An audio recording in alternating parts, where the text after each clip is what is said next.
Welcome, everybody, to the Existential Society in Melbourne, Australia. I'm David Miller, Secretary of the Society. Existentialism is an umbrella term covering diverse and often conflicting schools of thought. We're not agreed on who or what is an existentialist. We simply agree to disagree.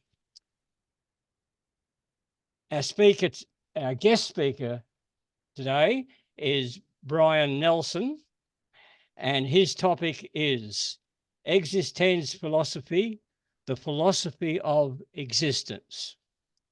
Brian. Thank you. Can everyone see and hear me? Are we good? Yes, yes. This is a continuation of a presentation that I made a few months ago on Karl Jaspers. It seemed to have been well received. So but I didn't get through the whole thing. I only got through half of it. The presentation is based on a series of lectures Karl Jaspers gave in 1937. Actually, it already received notice and had been announced that he had lost his position as a professor and was subject to a publication ban by the Nazis. And that's because he was married to a Jewish wife. It didn't really have anything to do with his philosophy, because on the face of it, his philosophy was rather apolitical. And he was subject to that ban until the Allies freed Heidelberg in May of 1945. In fact, he was scheduled to be deported to a concentration camp with his wife at the time that the Allies liberated that city. During that time, he had the opportunity to continue his work not on his own, but without the burdens of writing, the burdens of teaching and lecturing, and spent a long time developing his ideas in a book called From the Truth. From the Truth was supposed to be the first of a series of volumes that dealt with philosophical logic, but it didn't get the others done.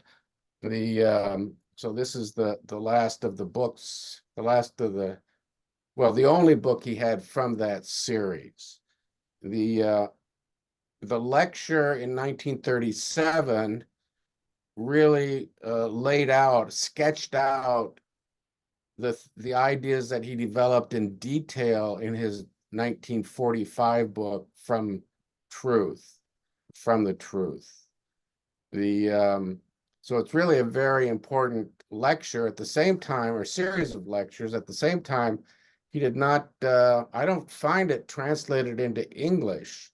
I find that a very interesting series of lectures. I've read it several times. And now with a professor of psychology, a world-renowned, well-known professor of psychology, I've undertaken to translate those lectures. We're just beginning, but I think it's a worthwhile effort to do that. It's continuing to deepen my understanding of that topic and of the topics he touched on there. So I'm still a student. I guess I'm still a beginner in all of this, but I'm glad to share with you. At the same time, I spent years off and on reading about Karl Jaspers and reading his works. So I have dedicated a fair amount of time to it and appreciate this opportunity to share my current understandings with you. But again, the title of this presentation is the Existence and Philosophy. Those are the two topics that really are very complementary in his thinking. And I tried to present both of them last time, both existence and philosophy, but I wasn't able to get it done. I only presented existence. So this time I will present philosophy. Actually, he's looking at the same topic, how life and philosophy are related to each other, are really intertwined. And so we'll be covering the same ground, but from a different perspective. So those who are attending for the first time really won't miss out on anything. There are some insights that come out from looking at just starting the examination from the perspective of existence.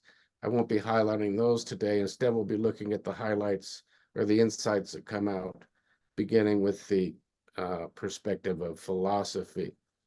Also, as we have time, I will talk about a concept that is really fundamental to him, which is the encompassing.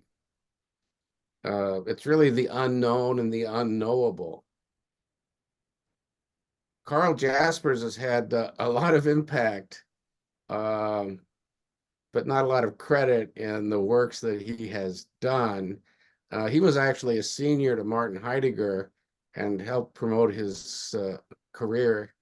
In its initial stages, they had planned on coming out with a periodical, but that they both would edit, but that never came to fruition.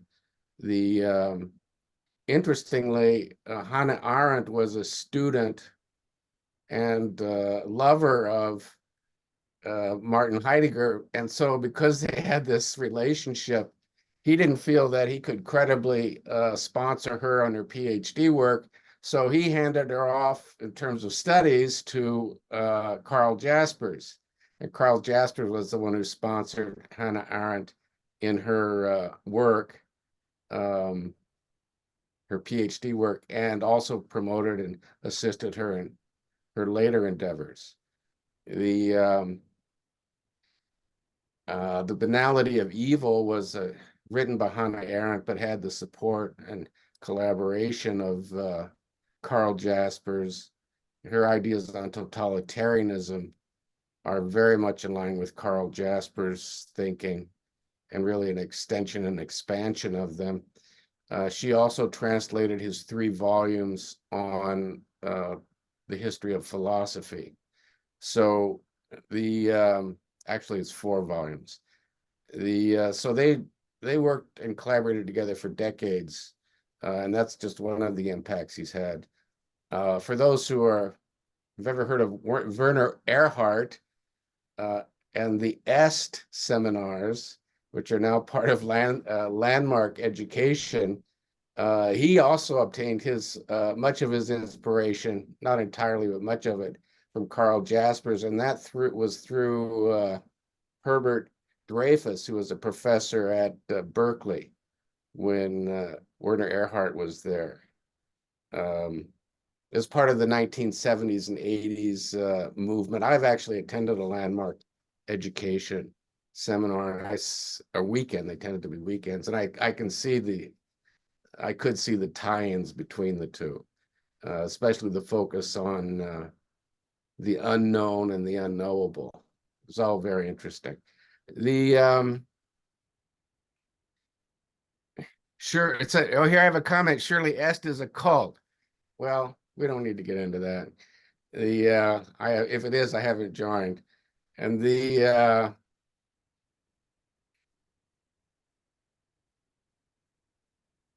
what I would like to do is a little bit of a introduction for those who weren't here last time on Carl Jasper, just to get some background. And then I'd like to lay out his ideas about philosophy. I'll stop for questions and comments along the way. I would like to get through certain blocks of material before we have comments. So please raise your hand if you'd like to comment. Also, make a note of what you'd like to comment on so you don't lose that thought. With that, let's get started. Here we go. Okay, it says the host has disabled participant screen sharing. I'll fix that. Okay, go ahead now.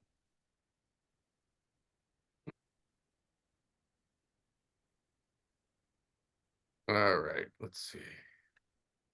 There it is. Let's see if I can.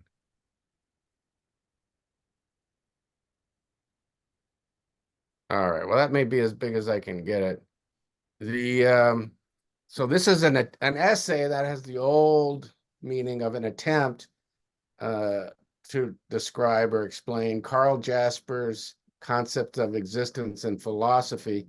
I picked out as a subtitle some concepts that are important to him: capabilities and opportunities, freedom and reason. These are all concepts that are important for the individual in living his life.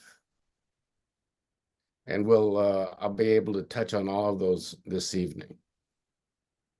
So I did notice on the description of the Existentialist Society, it's rather bleak and pessimistic about life as absurd and futile. It all sounds very French. And the Karl Jaspers is not that way. He's very optimistic and focuses on opportunities, capabilities, potential. So you'll have a chance to see that this evening. So his key idea, I throw in a German word every once in a while, Selbstvergessenheit, for those who like those things. It's we have forgotten who we are. That's his point of departure. He's trying to help us remember who we are. And this is in contrast. Again, I don't want to spend a lot of time on Martin Heidegger, but this is in contrast to Martin Heidegger's key idea, which is Seinsvergessenheit. We have forgotten what being is. So Heidegger starts out with the basic question, what is being? And Jasper starts out with the basic question, who are we? But they kind of come at the same question from two different angles. So the outline I have is Jasper's life and times, a bit on the origin of the word existentialism, because it does help to give some context. And then I'll jump ahead to what is philosophy, and as we have time, we'll do the encompassing, which I think gives some good color to his work. Okay, just so we appreciate, Karl Jaspers was born in the late 1800s and did much of his studies during and before World War One. He was already established as a doctor at the end of World War One, and he quickly switched from being a doctor to being a psychiatrist. And since he had a very weak constitution, a chronic lung condition, and for that reason was not able to do clinical calls. Instead, he did research. He did some clinical work in the beginning, but he discovered he couldn't maintain it. But he had really distinguished himself in that work. So he was asked to do research looking at clinical cases. And this was led to him developing the general psychopathology. It's still it's considered an influential text today, but it's of course been eclipsed by more modern works. It's an attempt to come up with a typology of psychopathologies, and that's still a general approach today. It's interesting to note he distinguished in general between psychopathologies that had a biological base and those that had an experiential basis. So there's already some hint here of his looking at the person living in his or her situation. All right, then in 1919, after 6 years as a philosophy professor, he wrote The Psychology of Worldviews. And this was an interesting text in his development because he recognized, not only in his psychological work, but also in his academic experiences, that different people all acting in good faith would perceive, understand, and explain the same situation in very different ways, that the evaluations depended not strictly on the facts, but on a person's inclinations and attitudes. And he tried to capture that in the psychology of worldviews. And here, his summary of that was that different people, all acting honestly in good faith, evaluate the same facts differently. In other words, different people have different truths. And this is an insight that carries through in all of his work. Some differences are based on false perceptions, and some truths are based on different values. So he's trying to show tolerance and respect for those who have different values.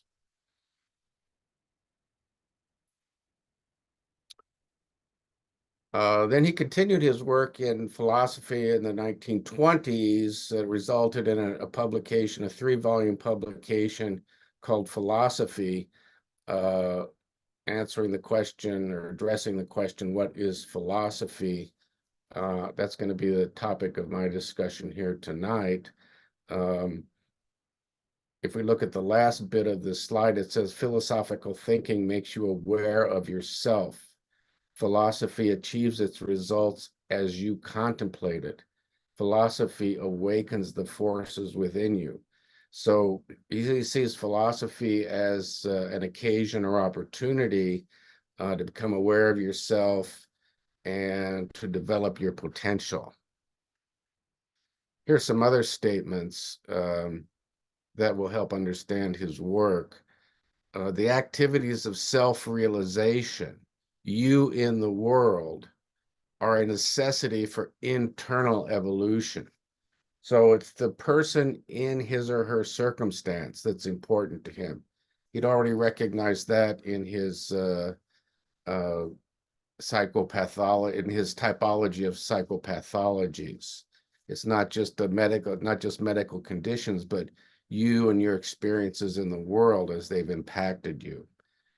And he carries this now out of the arena of pathologies into understanding different attitudes towards life. He also says that your search for individual meaning is or should be an integral part of your philosophical program. The philosophy is not merely a speculative endeavor where you reach conclusions that are irrelevant for you in your life. They should have some relevance for you in your life and how you live your life.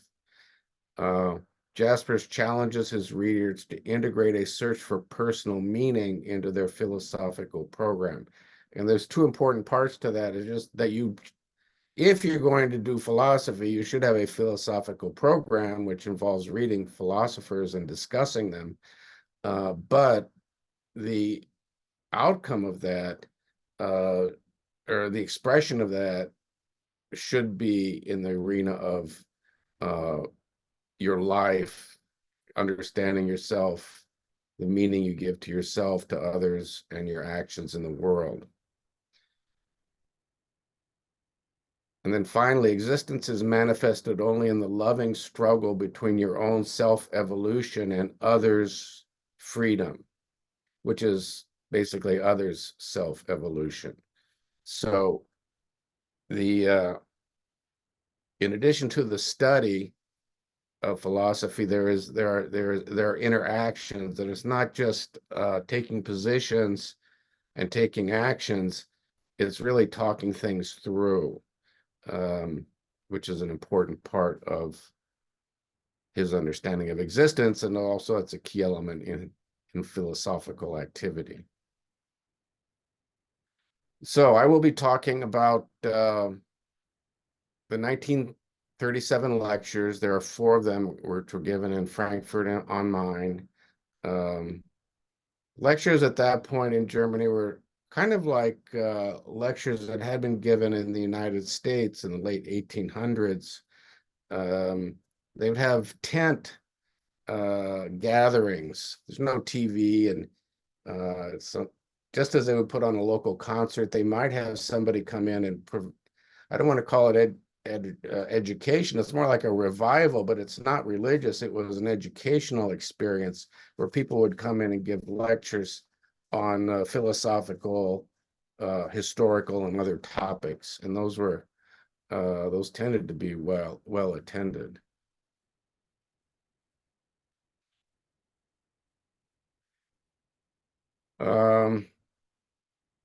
I don't want to spend a lot of time on this, the origin of the Existenzphilosophie. I will call attention, though, to this 1929 reference to Fritz Heinemann. He used the term Existenzphilosophie in a periodical, and the title of it was Geist, Leben, and Existence. That's spirit, life, and existence. And this theme is also picked up by Jaspers later in his other works. This is a recognition that there are different philosophical schools. For example, Hegel focused on or gave importance to spirit. Life, Leben is life, and that's Nietzsche and Kierkegaard, especially Nietzsche, and the will and the drive is a focus and given predominance, sort of an attempt to understand life, beginning with a focus on the will and desires, just as Heidegger was focused on the spirit and the evolution of the spirit as the way to understand, if you will, philosophy in the world. Existence was in a different approach. It's differently understood by different people, but it definitely includes individual freedom and responsibility as the beginning. Individuality is the beginning focus, and what are those implications philosophically?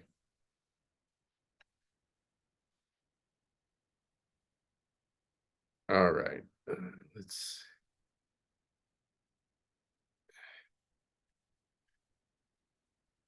So in 1956, Karl Jaspers said, even though all of the authors, in other words, the philosophers who are viewed as the inaugurators of existentialism are opposed to it, the term survives like a phantom under which the most different philosophers are seen as the same. And Karl Jaspers did not see himself as an existentialist. Earlier in his career, didn't really object to that term. I'm not sure he ever objected, but he explicitly did not object to it early in his career.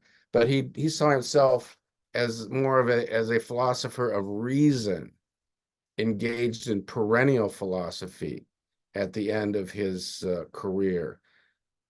In other words, just as Hegel, if you will, if I might say this, Hegel was right for his place in time, and Nietzsche was right for his place in time, so other philosophers are right in their place in time, and it's constantly evolving, it's perennially evolving, and they're all trying to come up with a sensible understanding of life and a sensible approach to life, and they're all using their reason to try to do that. So Jaspers, just as Jaspers categorized the spiritual approach and the life approach, the life philosophers, he also categorized and kind of put in a box the existentialist approach at the end, already after World War II in 1948, when he published his book. All right, so now I want to go ahead. I'll pause there and then I'll pick up on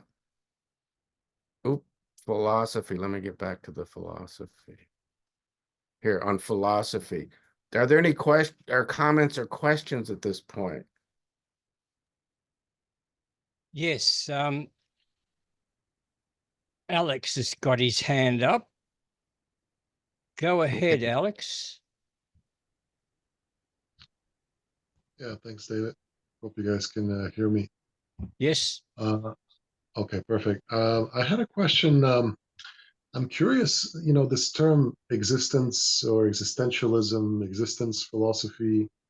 I'm curious if Jaspers's experiences around the war and the Nazis before that, also Heidegger's whole involvement there, if that made him distance himself from that term in any way.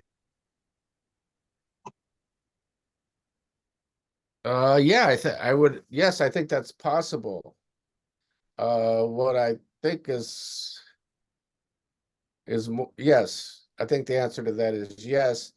At the same time, there was no real agreement as what the term meant before World War II. And as it crystallized, it was the French and Sartre who gave it meaning, a more defined, well-defined meaning. And I don't think Heidegger or Sartre or Jasper signed off on that particular meaning. I really am. I'm not versed in all of this, but I know that everything I've said up to that date is supported by my readings. As I recall, Sartre said that essence precedes existence in a very short essay he wrote on existentialism, and neither Jaspers nor Heidegger agreed with that. And I don't think that, however Sartre defined existentialism, I don't think that either one of those gentlemen agreed with it. And that was happening after World War II.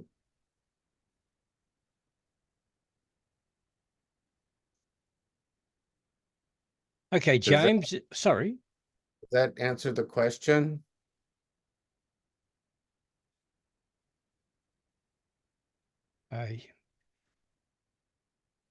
James. Go ahead. Thank you.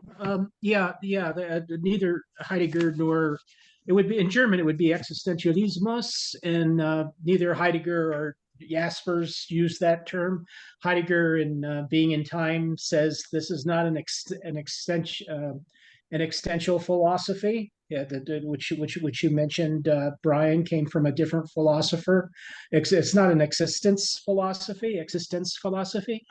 So they both, they were both interested in existence, especially I think especially Jaspers, as you say. Jaspers was very interested in existence, but they didn't use this term that was so popular in France. That came later, and they even didn't like the term uh, existence philosophy that much. Like Heidegger specifically said, I'm not writing an existence philosophy, and Nazis never promoted existence philosophy. That was not. There was no. There was no. Uh, there was no sort of like quid pro quo from the Nazis saying Nazism is existentialist or something like that. No, that never became a thing. Um, so they both did a very good job of poo-pooing the the the sort of cult of existentialism. They didn't totally agree with it. Heidegger didn't condemn Sartre.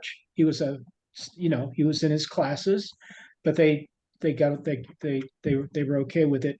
In the 1920s, they were very close associates. They exchanged letters regularly, and were in soirees together with other philosophers like Edmund Husserl, for example. So they had some close philosophical associations with each other. But because Heidegger became a very public member of the Nazi Party, I think that pulled them apart. I think that caused the Jaspers not to be that interested in associating with Heidegger as much. Yes, I think all that's perfect. That goes very well to answer the question that was asked. I really have Joseph, nothing, sorry, I really have nothing to add to that. Joseph, go ahead. So, yeah, I mean, I think that what the points that you made that was really important when you were distinguishing Heidegger and Jaspers was how Heidegger looked at this idea of being, and Jaspers looked at it as more of who we are. And the reason those questions are fundamentally different is one is looking at kind of principles and in particulars, and how to be in the present moment. And then whereas looking at who we are is kind of looking at the self and gets to the idea of what constitutes the self and consciousness. And those are major distinctions when we're talking about the different types of philosophy that we're engaged in, because it's almost as if, and it's not one-to-one, but it's almost like if you were comparing a Taoist's perspective on the world to to a more Western perspective, which is based more on logic and actually deducing what constitutes who I am. So would you say that that's pretty much does that capture what you were saying when you're trying to distinguish those two? Yes, the one I think maybe James also has an opinion on this. What I would say is that Heidegger saw himself as an ontologist, Right. and the nature of being, and that Jaspers was an epistemologist to understand the nature of knowing. But knowing is just one mental event. He was much more interested in a broader scope of mental events, and was interested in the mental events as the starting point for a broader examination, just as Heidegger, I think, eventually was interested in a broader examination on the basis of what is being. Right. James, And what do you think about that? Does James have a comment?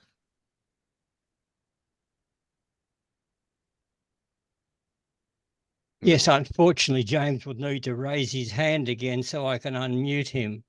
Oh, yeah, okay. Go ahead, I think you captured it well. I mean, and ultimately, one is kind of looking at more when we ask who we are, you get into kind of the ethics of philosophy, and how we interact with one another. What is truly valuable, what is worth pursuing, and that's slightly different than kind of just being present, where there's you're just living in trying to be in the moment and have an awareness of what's going on. So that there's one that is kind of searching, it's logical, it's active, whereas one is kind of just understanding what is and is accepting it as it is. Yeah,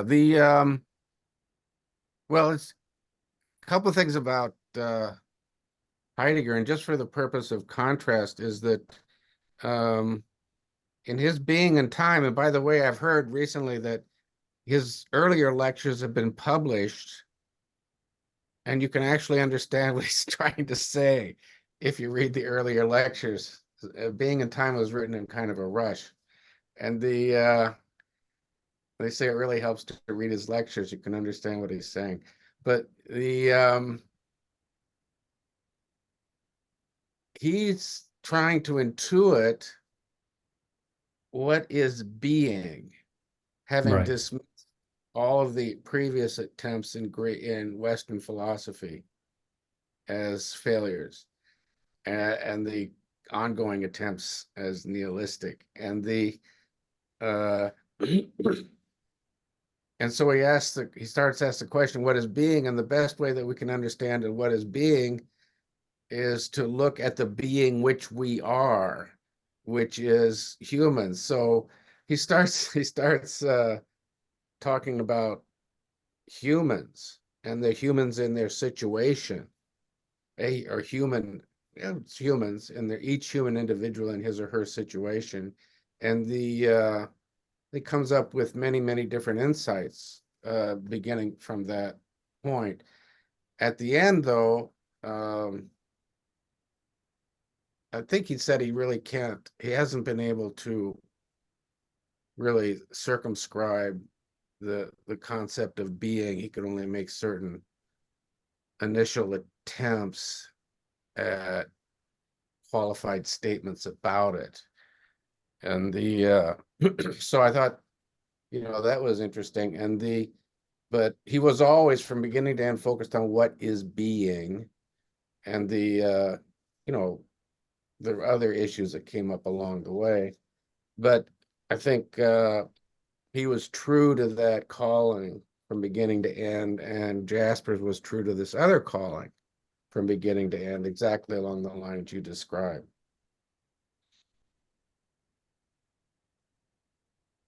Thank you. Elle, it's your turn.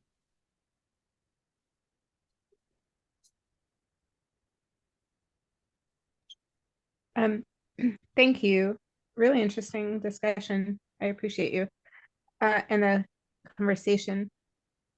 This prompted memory of a psychology study that I came across.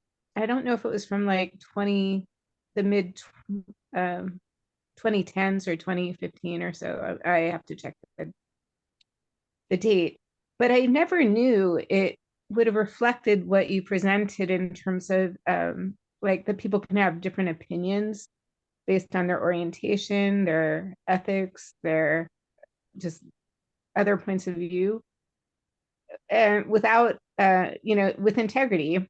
And it reminded me of the study, which had one case example that was sent out to therapists who specialized in different disciplines. For instance, PTSD, psychosomatic disorders, schizoaffective disorders, personality disorders. And the experiment was to see what diagnoses the therapist would assess the single case study with. And they found inevitably that the therapist would diagnose the case study with the specialty that they had that they studied, essentially. So one client, the same client, would be given PTSD, another one schizoaffective, another one, So I just thought that was really interesting from the standpoint of like understanding underlying or like basic assumptions that people can have very different interpretations of similar events, for instance, and that it actually spoke directly to that study in a way. So I just wanted to share that. I just didn't have that insight or the philosopher's relationship, information on the philosopher's relationship to psychology and the work that he did. So anyway, I wanted to thank you for that and share that little bit of information. Thanks. Yeah, that's really very interesting.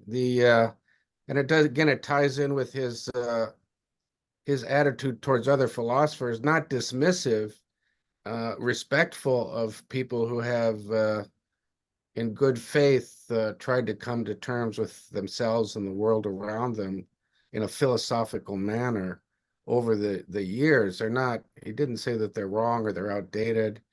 They were appropriate in their time, and they had each had its own truth. And I think with that, what I'd like to do is turn on to the next topic here, which is the philosophy, the philosophy, his Jasper's view of philosophy. And I really haven't picked that at random. It's really central to his thinking.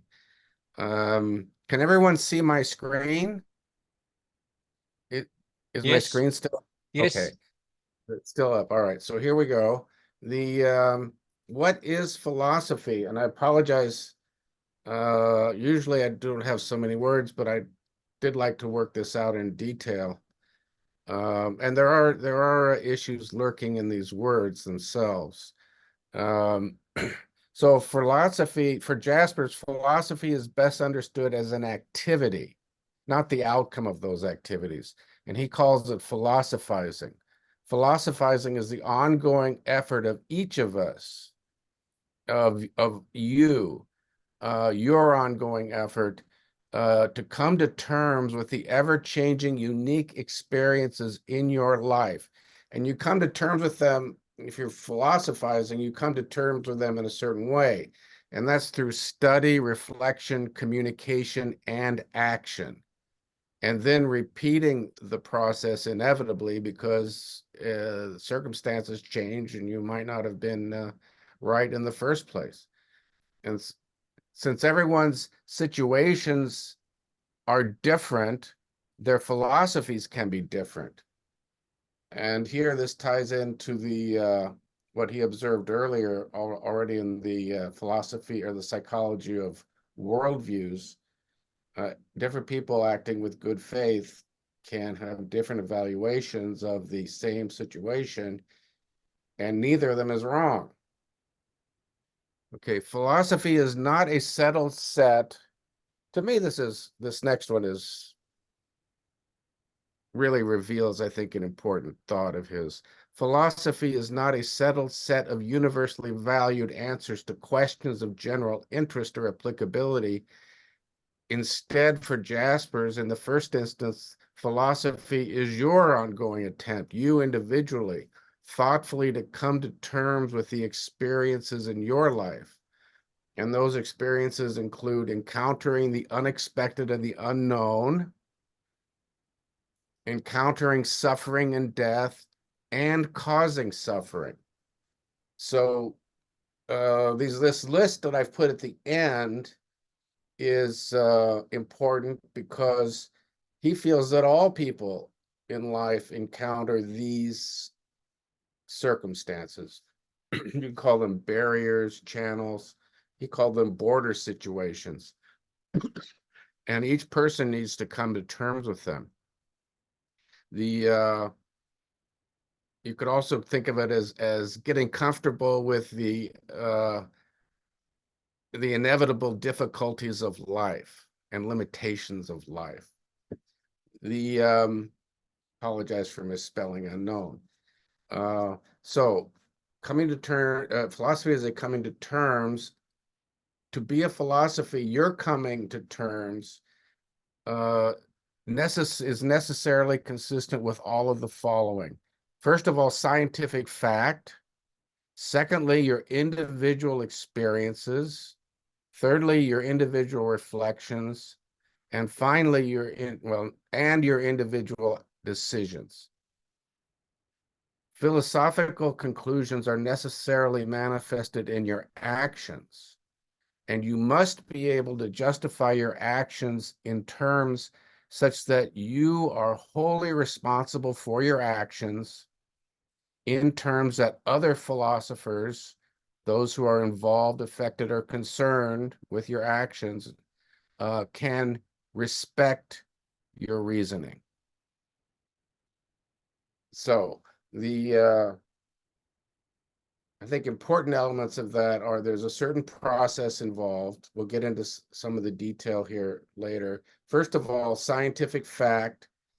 If it needs what you do needs to be fact based.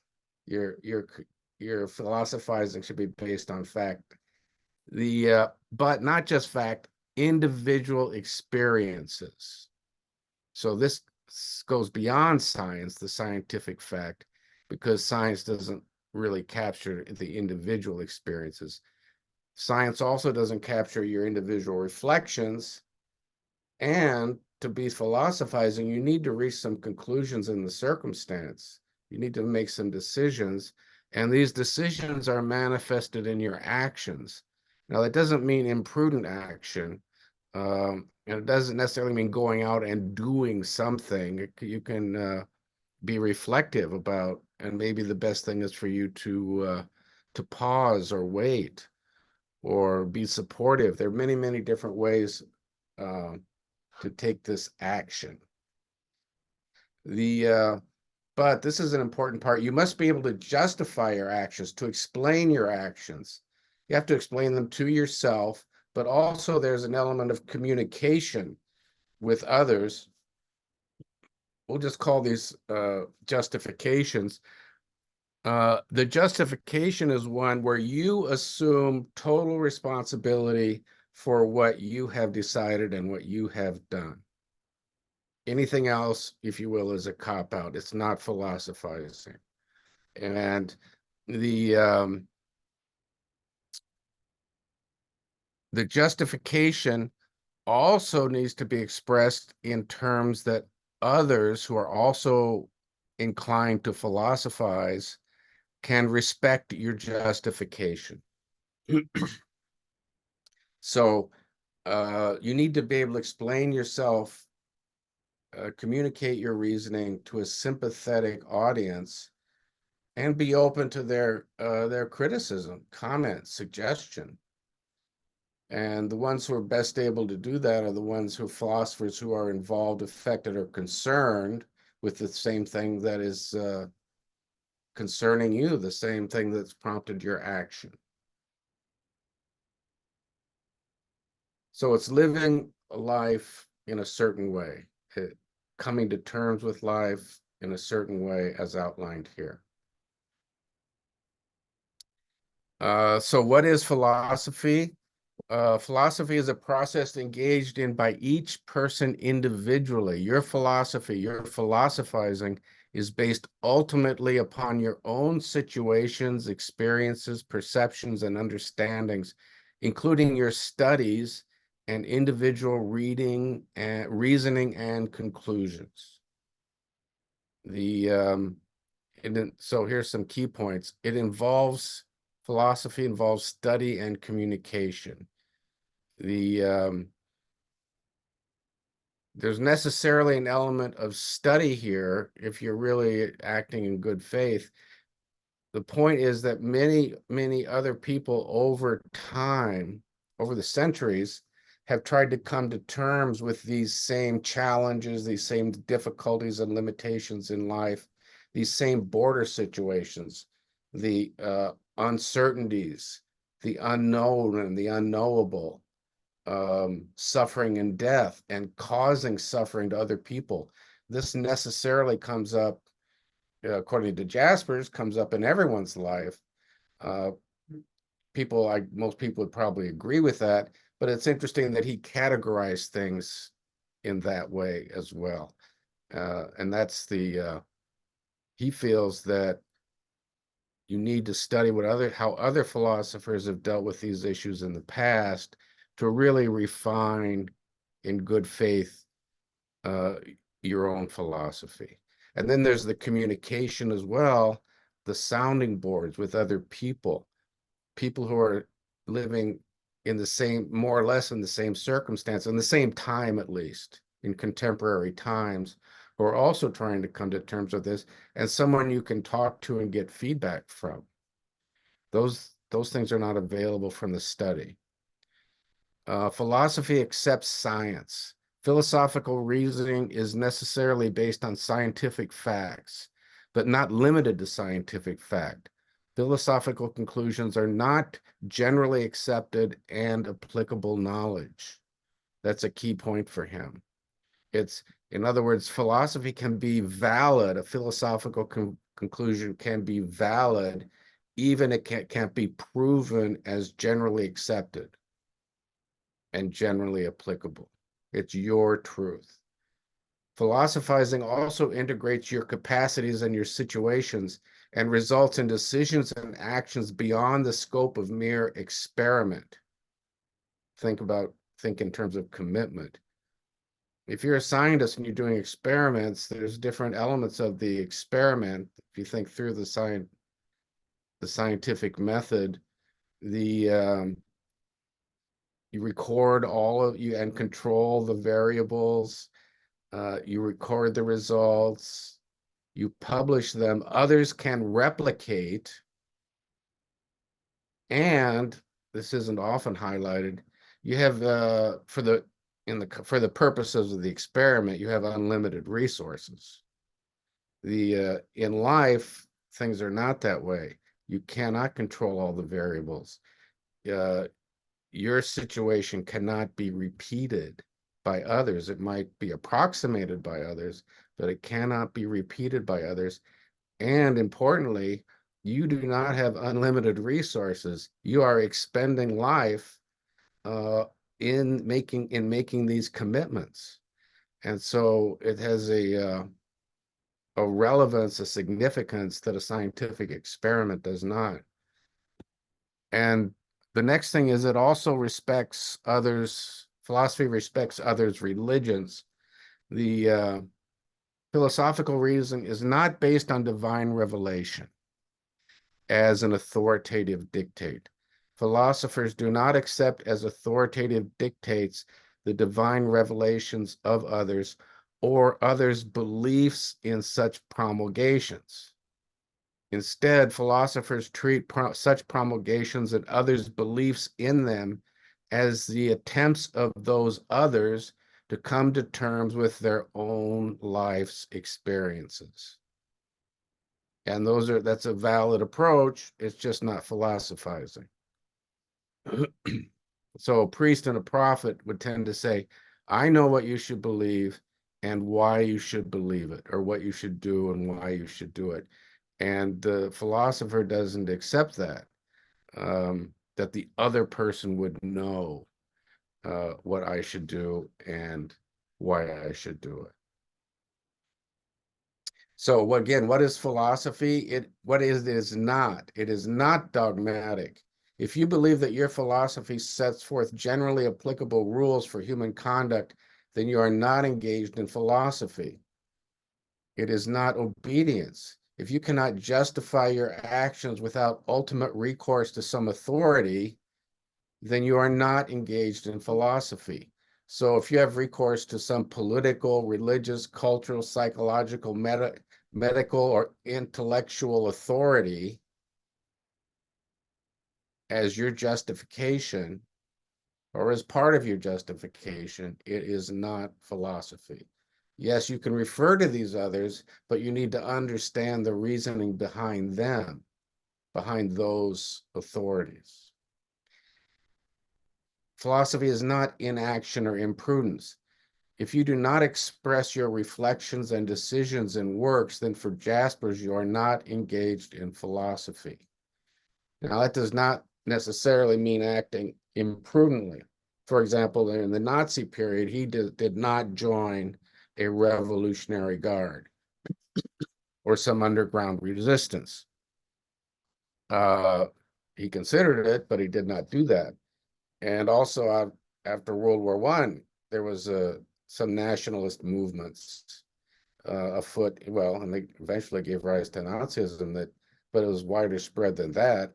There was a very widespread sense of nationalism that gave rise to various forms of resistance to the Versailles Agreement, and he did not ascribe to any of that, even though he was not happy with the Versailles Agreement, didn't think it was fair.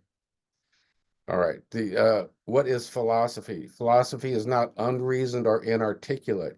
If you are not willing to discuss the reasoning for your decisions, you're not engaged in philosophy.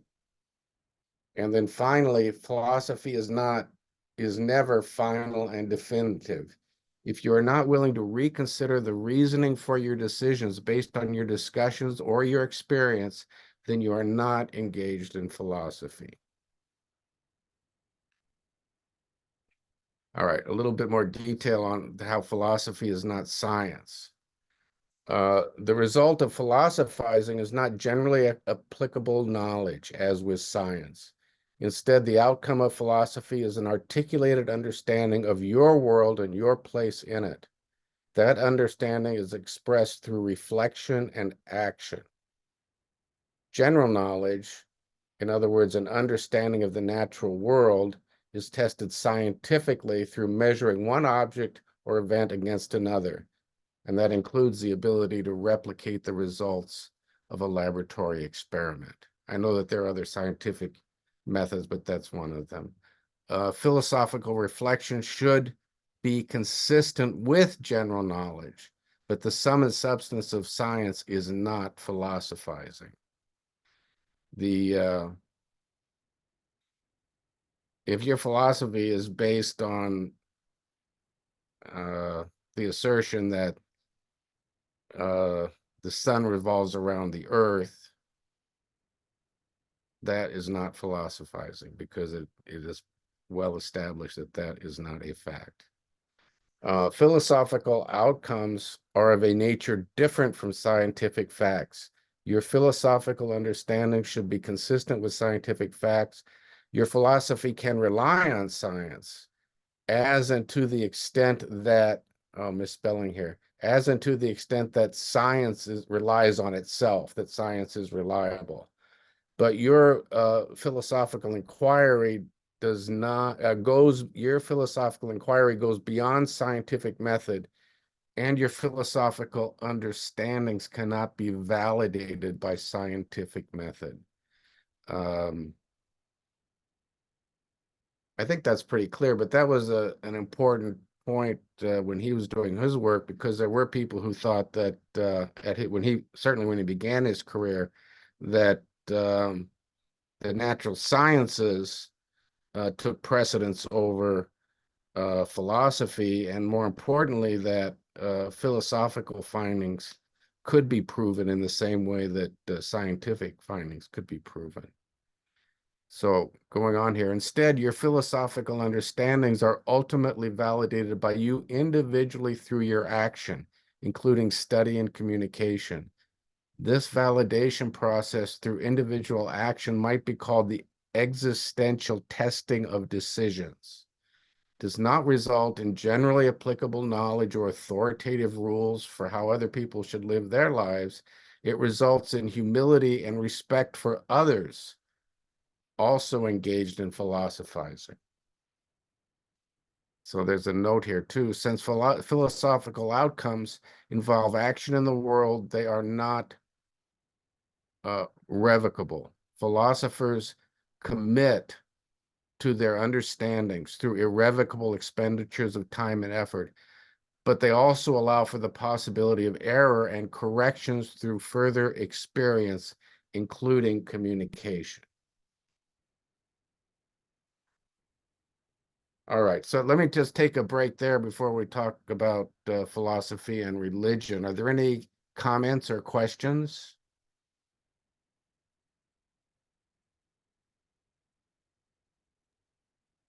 Could everybody please realize that to ask a question, you need to raise your hand. Now you'll find the raised hand icon in the reactions tab at the bottom of the screen.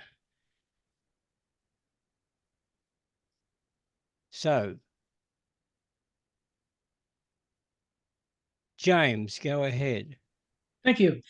Thanks again, Brian. This was wonderful. This is a great experience, I think, for all of us. This is to focus in on Jasper's genius and how he was able to deal with these concepts that are both philosophical and many of them psychological.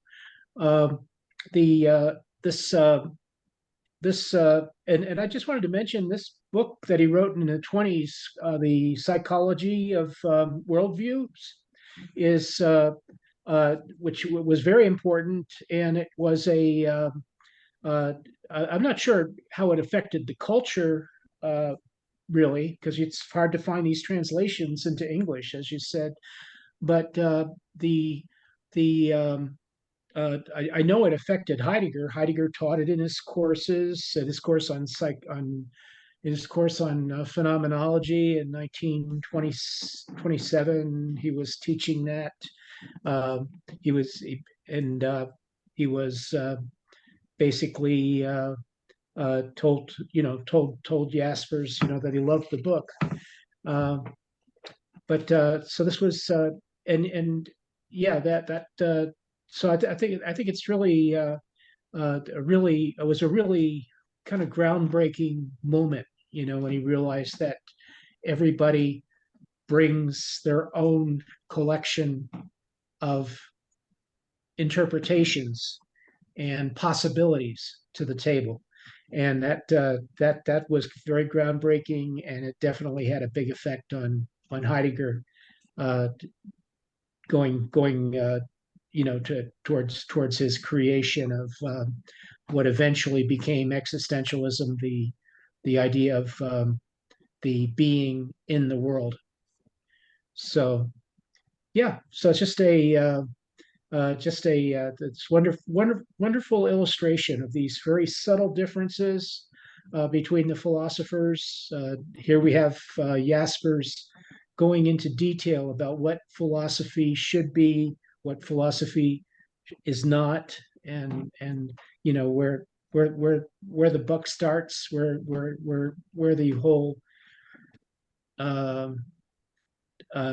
philosophy experience begins and ends. I think that's a wonderful that was a wonderful undertaking for him. So please proceed. We're enjoying this. Brian? Well, I haven't made a study of this, but I've read that Jaspers was also responding a bit to his time when he did this psychology of worldviews, because worldviews were becoming important. It was a thing, if you will, it was a topic that captured some popular interest. And beyond that, in the academic worlds, people were focusing on developing typologies. The Max Weber was well known for that in the field of sociology, economics. His ideal types. He would describe, for example, the charismatic leader, or he would describe democracy and its the characteristics that it had in an ideal sense.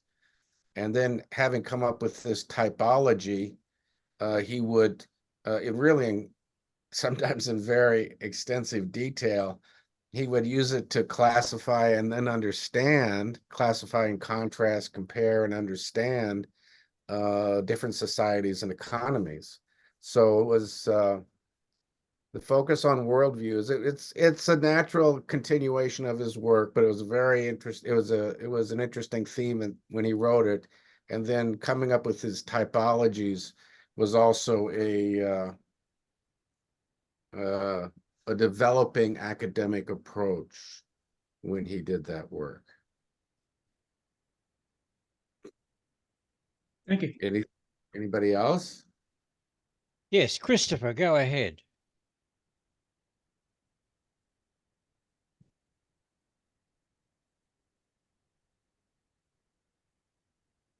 Christopher? Hello. Yes, we can hear you. Oh, you can hear me now.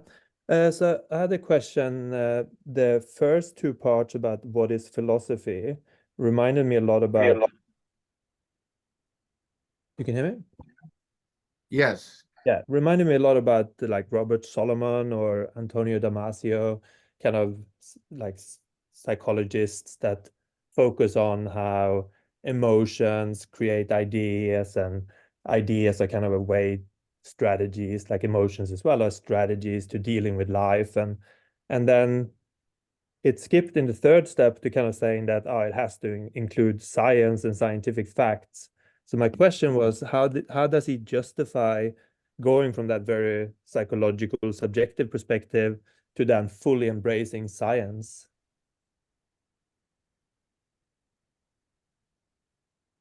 Well, I think he considered psychology a science, first of all. If we get to the concept of the encompassing, we'll see that he yeah, I don't think he sees a contradiction between the psychological, if I can understand you correctly, the psychological underpinnings of philosophical thought and the scientific method. Because if I'm philosophizing and trying to answer questions to problems in my life and my unique situations, then my ideas and concepts are very kind of subjective, while then the more scientific are meant to be like objective and more globally agreed on by people from all cultures. And in a sense, scientific ideas are not really a part of dealing with my own experience, right? They're kind of very different from that, I thought. So it felt just like we were jumping from that to science. I thought it was like if you had an argument for justifying that, I would be interested in. Well, I think I would certainly agree with the second half of what you said, that he sees a clear distinction in the philosophical and the scientific conclusions. I think he sees this. We'd have to discuss more what you mean by psychological, but he's not invalidating a philosophical conclusion because it has a psychological underpinning, and that different people can have different psychological underpinnings. I don't know how much time we should spend on this, but yeah, I feel I don't think he is. I think I agree with everything he says, and it makes perfect sense to both believe in science and believe in the more subjective, where you're using words and concepts just to kind of manage your emotions and your existence and like your life from a more subjective experience. But I just didn't see like the reason, if it was an argument for justifying science, since most of his focus seemed to be You're raising an using. interesting point, and so that makes me even more eager, if we can do it, to get into the idea of the encompassing, because this topic that you touched on is really up front in the encompassing. He, in his thinking, he has a clear, and I haven't really puzzled this out myself, he has a clear distinction in his writings between science and philosophy. It's almost, I wouldn't say, it's almost polemic, because he wants to make a clear distinction. Other philosophers in that time were including philosophy among the sciences. So that was the point of his clear distinction there.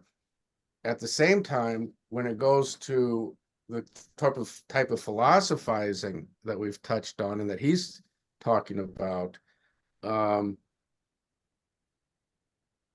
he thinks that the objective and the subjective complement each other in a way that you might not have thought about. I certainly did not think about it before I read his works and commentators on his work. So maybe if we can get to that, that might be another basis for discussing this question. Are there any other comments about religion? Alex, Excuse me, philosophy and science? Alex has got his hand up. Perhaps he has. Go ahead, Alex. Thanks. Hope you guys can hear me. I had a question about the coming to terms. That was, I found that very interesting, and I wanted to dig a little bit into what that means. And I think, Brian, you mentioned coming to terms is a kind of articulated understanding of experience. And clearly it leads to decisions and actions and then communicating with others. So there's a kind of a, it reminds me of, it seems to be very hermeneutic. There's a kind of hermeneutic tone to it. And I know that movement was quite strong right around that time with, I believe Dilthey is one, and Heidegger, of course, takes up hermeneutics. And I had a question also about this coming to terms. I wonder if Jaspers would say we do that for its own sake, or would he say, we do that, but maybe for the sake of something else, like it helps us be happy, or it helps us maybe treat others morally, or maybe do better in the world, better adjusted, achieve our goals. And I'm curious if he would say, no, like meaning or coming to terms, understanding is just something that we, I guess, at least as philosophers, we do for its own sake. Thanks. Well, first of all, I try not to make up my own things when I do these presentations. I try to stick to the terms that Jaspers used and his commentators. Some of them though are translated because most of it's in German. But that's my own term, coming to terms. And I like that. It just kind of hit me as I was putting together this presentation. And what I had in mind was two things. I liked everything you said, and I really would agree with all of it. But the things I had in mind were, number one, the coming to terms is a harmony, something of a harmony between yourself and your situation. In other words, the philosophizing always involves action. It always involves you in your world, you in a situation, in a circumstance. So, the pessimist would call it a predicament, and the circumstance is a predicament, and the optimist would call it an opportunity. The Jaspers tends more towards the opportunity, but it's always you in the world. And then the other thing I liked about using that term to describe his philosophizing is that he emphasizes the importance of being able to articulate what you're going to do and why you're going to do it. And not just for yourself, but to the satisfaction of other well-meaning people. So terms is a reference to that articulation, to that wording, to the use of words. So that's really all I had in mind there, but I really liked everything you said. I thought it was great.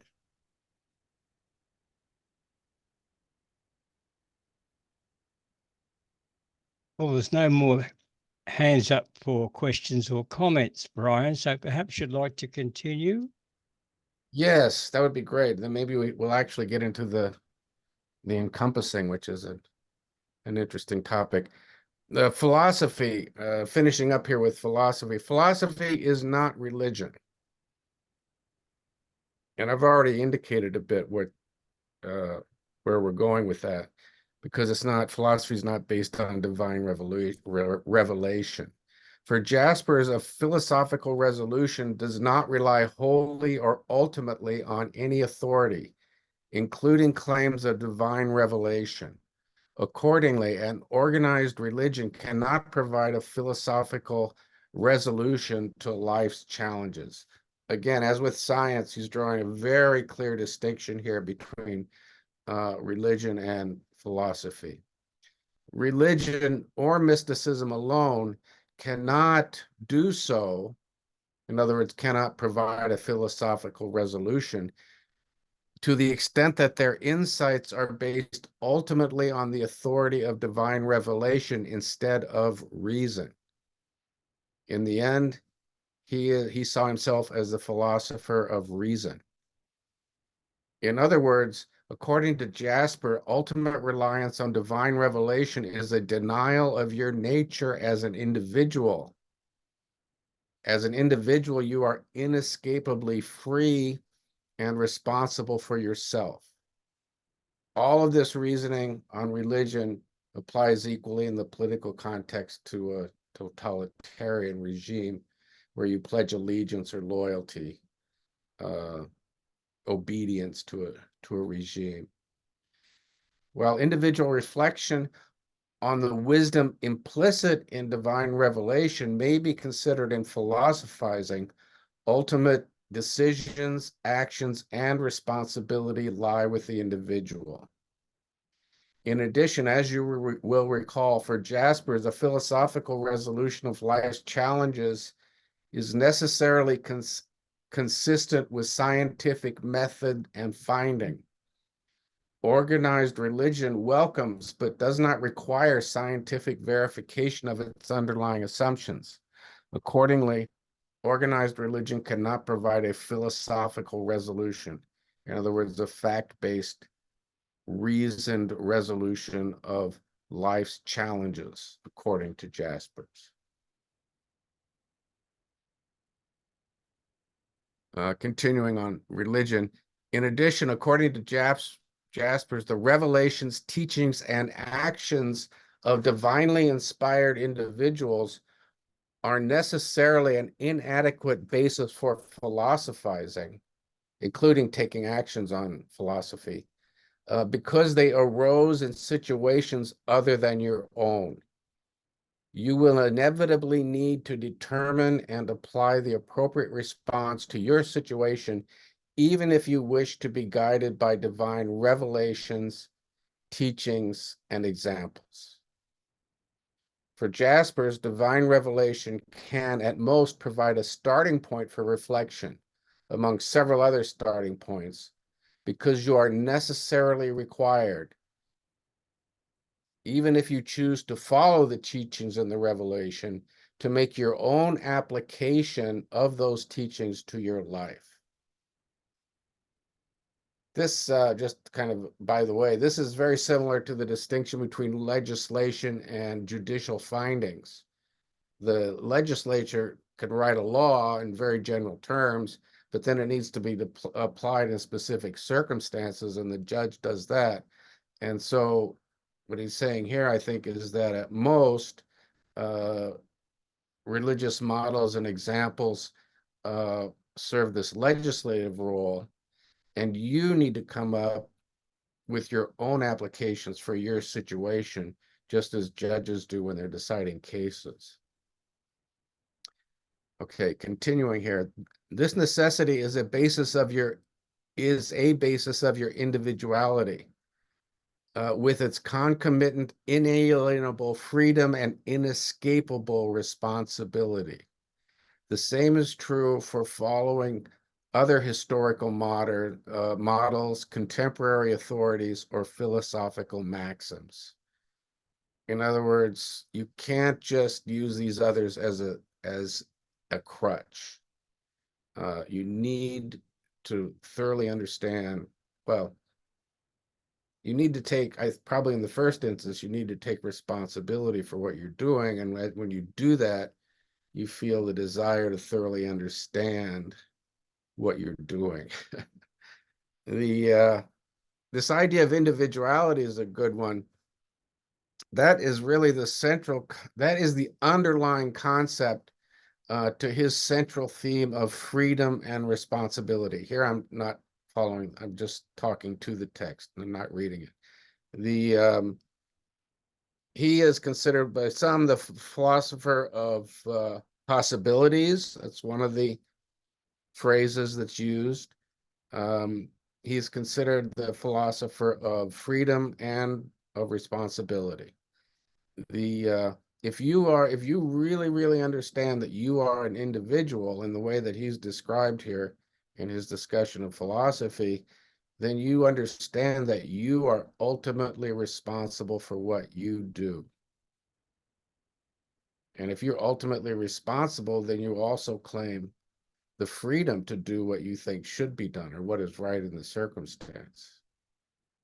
But I don't mean to be normative or moralistic about it, They're both simply inevitable consequences of understanding your circumstance as being an individual in a certain situation.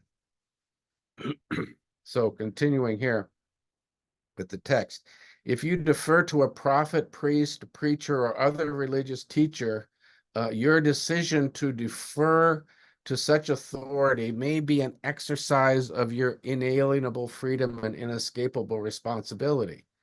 So yes, you might, if you will, you can pledge allegiance, and you might do so thoughtfully, even philosophically. But at the same time, and this is according to Jaspers, the path that you follow pursuant to that decision is not the path of philosophy, and you are not following the path philosophically. Once you decide to submit to an authority, you know, a key tenet of some religions, submission and obedience, then it precludes practicing philosophy along the lines he's outlined. Okay, now here's study as a part of philosophy, the history of philosophy. Studying philosophy is useful because it improves your reasoning. Improving your reasoning can be used to refine your wisdom, practical knowledge, if you will, and your actions in the world. The purpose of studying philosophy is not to adopt others' conclusions as your own. The purpose of studying philosophy is to find frameworks and words for your own reasoning. Studying philosophy enables you to consider your reasoning from different perspectives. It enables you to develop a better articulated, detailed understanding of your own reasoning. And this reasoning includes an understanding of you, your situation, and the decisions and actions that you make and take. The history of philosophy was very important to Jaspers. He was prolific and influential in this field. He developed the term axial age to describe the period which gave rise to many philosophers and teachers who are still influential today. The axial age involved a shift away from the personification of the natural forces to a search for cause and effect to explain things and events in the world. Okay, so that ends my discussion on the philosophy. Are there any questions about philosophy and religion? Yes, David Cohen's got a question. Well, where would you classify humanistic Judaism? Humanistic Judaism, which we think of as our religion, but we have no revelation. We have a document which we sort of work with, which is the Torah, but we consider as a human document. So it's, yeah. How does that fit into the scheme? Oh, that's an excellent question. I haven't really focused on that, but The Torah, it tries to say, give the community benefits, or the benefits of having a community, which tends to come with religion, but without any claim of revelation. well, given the way you've described it, I think he would, this sort of investigation based on, let's say the Torah is a history of this community. It could be based on the wisdom that has emerged from that history. So it's not necessarily divine revelation. And so it would be understood differently by Jaspers. What do you think about that? Just based on what I've presented here. Well, I'm not sure. And the other thing that comes to mind, particularly is I'm particularly interested in the writings of St. Paul. And again, while he might the Christians might claim was a revelation. I believe it was based on his observations of the communities that he set up. So it's basically the results of scientific experiments, you might say, but they're not reproducible. You couldn't do those experiments today. So he's a sort of an outlier in terms of quality of observation, if you like. Well, that's my claim. How does that fit into the scheme? Well, he claims divine revelation, so I think it would, even if in fact it wasn't. Some people would say there is no such thing even as divine revelation. Well, that's what I would say. Yeah. Yeah. On the other hand, what you said is some people might say that the history, let's say the history of the Jewish nation, reveals God's intent, and so in some ways is divine revelation. And But so that's not the humanistic Jewish position. Okay. The humanistic Jewish position is that the Torah is the product of the Jewish people, and it was their attempt to say make sense of life, you can put it that way. So it's like you could say we have the results of philosophical speculations, but we don't have the working out. We only have the answers, not the method. So who works out the method? Well, we have to, if anything, I suppose we try and reverse engineer it.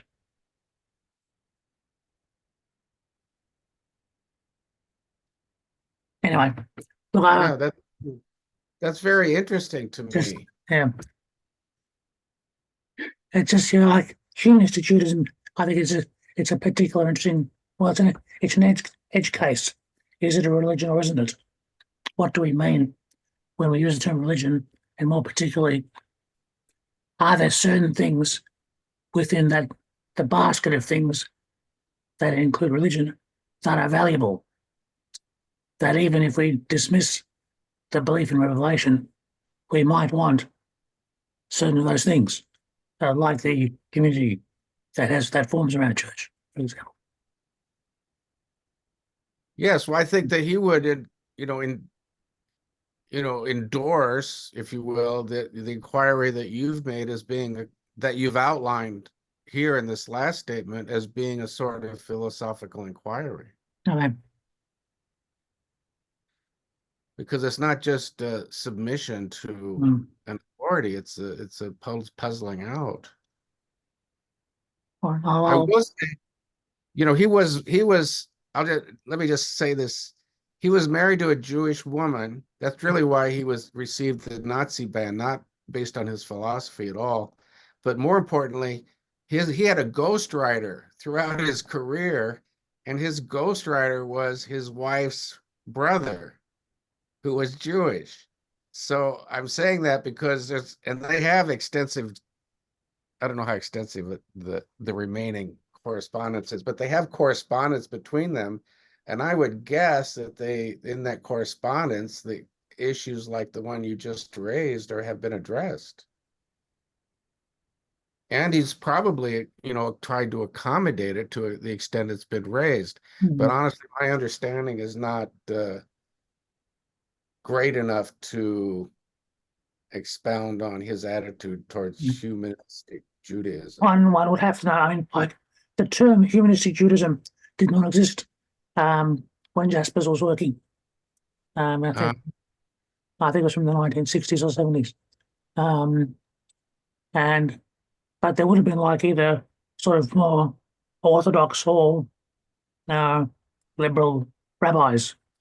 So it would have been interesting to know if this brother was in the orthodox or liberal stream. That would be interesting. Anyway. Yeah, that I do not know. All right. I should probably let someone else go now. Are there any other questions or comments? Yes, George.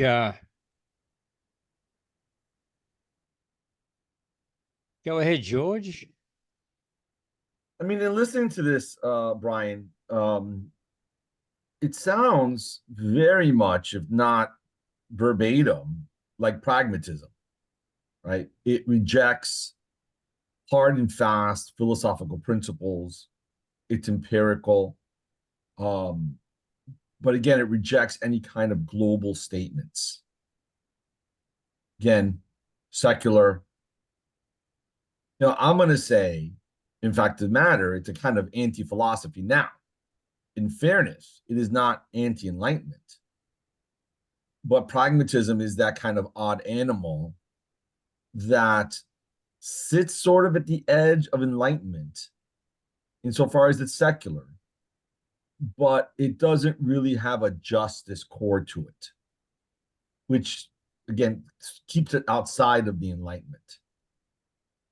Thank you very much. That's very interesting too.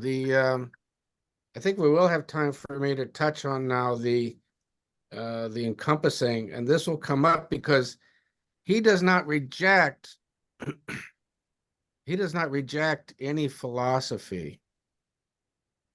Again, he thinks that all of them were well-developed philosophies were all appropriate to their time, and pragmatism is one of them.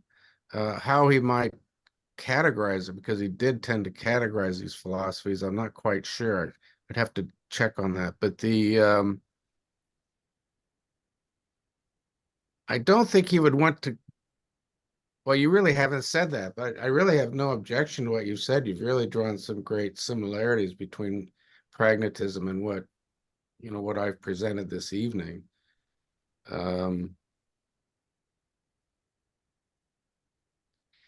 Jaspers was sometimes criticized for being too non-committal. And just as he didn't embrace existentialism or any other school, he did not embrace pragmatism. But how he would... Well, but that is pragmatism. That is pragmatism. Not embracing any school, right? You do what's in front of you, right? You look at what's in front of you. And you don't make any, again, you're empirical and you're secular. Yeah. And you do subscribe to reason, but again, in terms of what's in front of you. That's really interesting. I haven't thought about that. That's a great question. Is he really in some substance a pragmatist? The way you're describing him, he's very much a pragmatist. Yeah. Well, let me present this on the encompassing, and then you can come back to that. And I'd be interested in your. Thank you, brother. All right, the encompassing. That's his attempt at metaphysics. And he categorizes things in terms of the manifest and unmanifest, the known, the unknown, and the unknowable. Let me get into that a bit.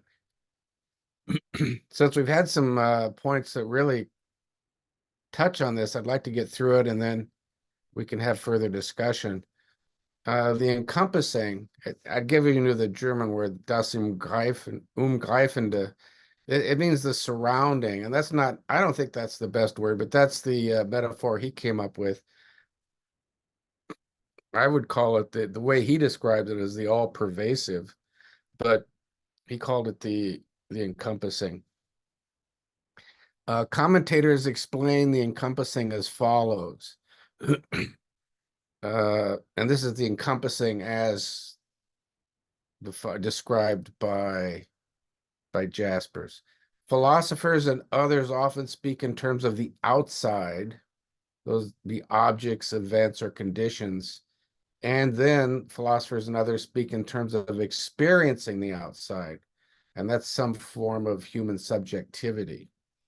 The existence of an outside and the awareness of our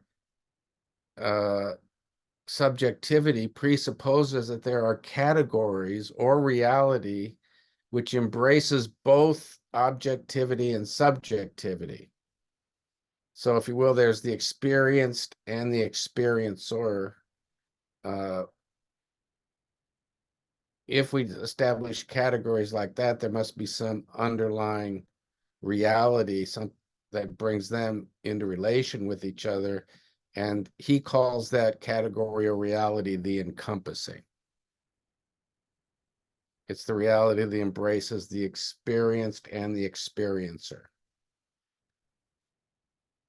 Using this explanation of the encompassing, the outside is always experienced as things, conditions, or events, in general as objects.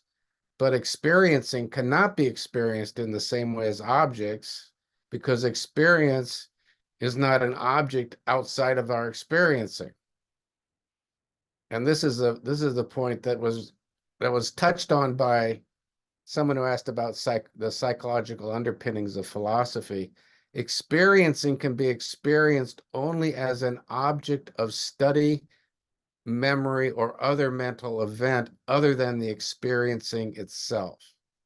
So a psychologist or philosopher would observe other people experiencing things and make observations and studies and observations about them, maybe even draw conclusions or make assertions. And in that way, the experiencing that other people have becomes an object, which is outside and external to the person who's doing the study. So as an analogy, the eyeball cannot see itself. It can only see itself when it converts itself into an object outside of itself, like a mirror image, photo, drawing, or X-ray. Going one step further, we cannot see seeing. We can only be aware of seeing through the mental activity of awareness. And here I've made a footnote that Buddhists consider the mind to be the organ of awareness, and that this organ of awareness is a sensory perception. The organ of awareness, I'll just read what I wrote here. Some Buddhists consider the mind, the organ of awareness, to be a sensory organ, so that awareness of seeing is a sensory perception similar to seeing. And this, to me, kind of resolves all these conundrums and problems. It makes what I've written up above unnecessarily complicated, but that's the approach of Jaspers. Alternatively, the encompassing can be explained as follows, and this is a little different, and I apologize. I did some editing today to improve this. The encompassing in general is the context in which life in general is embedded. So that's the looking at the experiencer and the experienced. Your encompassing is the context in which your life is embedded. Your life has many aspects. An important aspect of your life is your individuality, including your capabilities. We've already talked about individuality and really understanding the nature of individuality. Your individuality gives you an opportunity to live freely and responsibly. This idea of opportunity to live freely and responsibly is key to understanding his thinking, Jasper's philosophy. You don't have to live freely and responsibly. You can opt out, but it's always there. The encompassing is the context which enables or allows us to express your individual potential in the context of freedom and possibility. So if I were to put it differently, I talked about the objective and the subjective, the external and the internal, the experienced and the experiencer. These are all different categories, more or less philosophical, if you will, philosophical categories. But the encompassing is the opportunities that present yourself to you, and the capabilities that you have to take advantage of them. That, I think, is the best common sense understanding. Your existence expresses itself as your pursuit of the opportunities which your encompassing presents to you. So the next line here, or the next page, the encompassing in general and your encompassing. In general, the encompassing is the realm of all possible opportunities available to all people.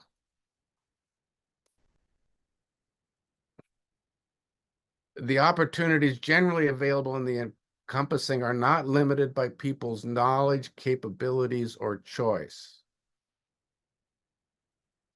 Now, your encompassing expresses itself as opportunities which are available to you on the basis of your knowledge and capabilities. Your existence complements your encompassing. Your existence expresses itself as the opportunities which you decide to pursue. So this is, if you will, his definition of existence. It's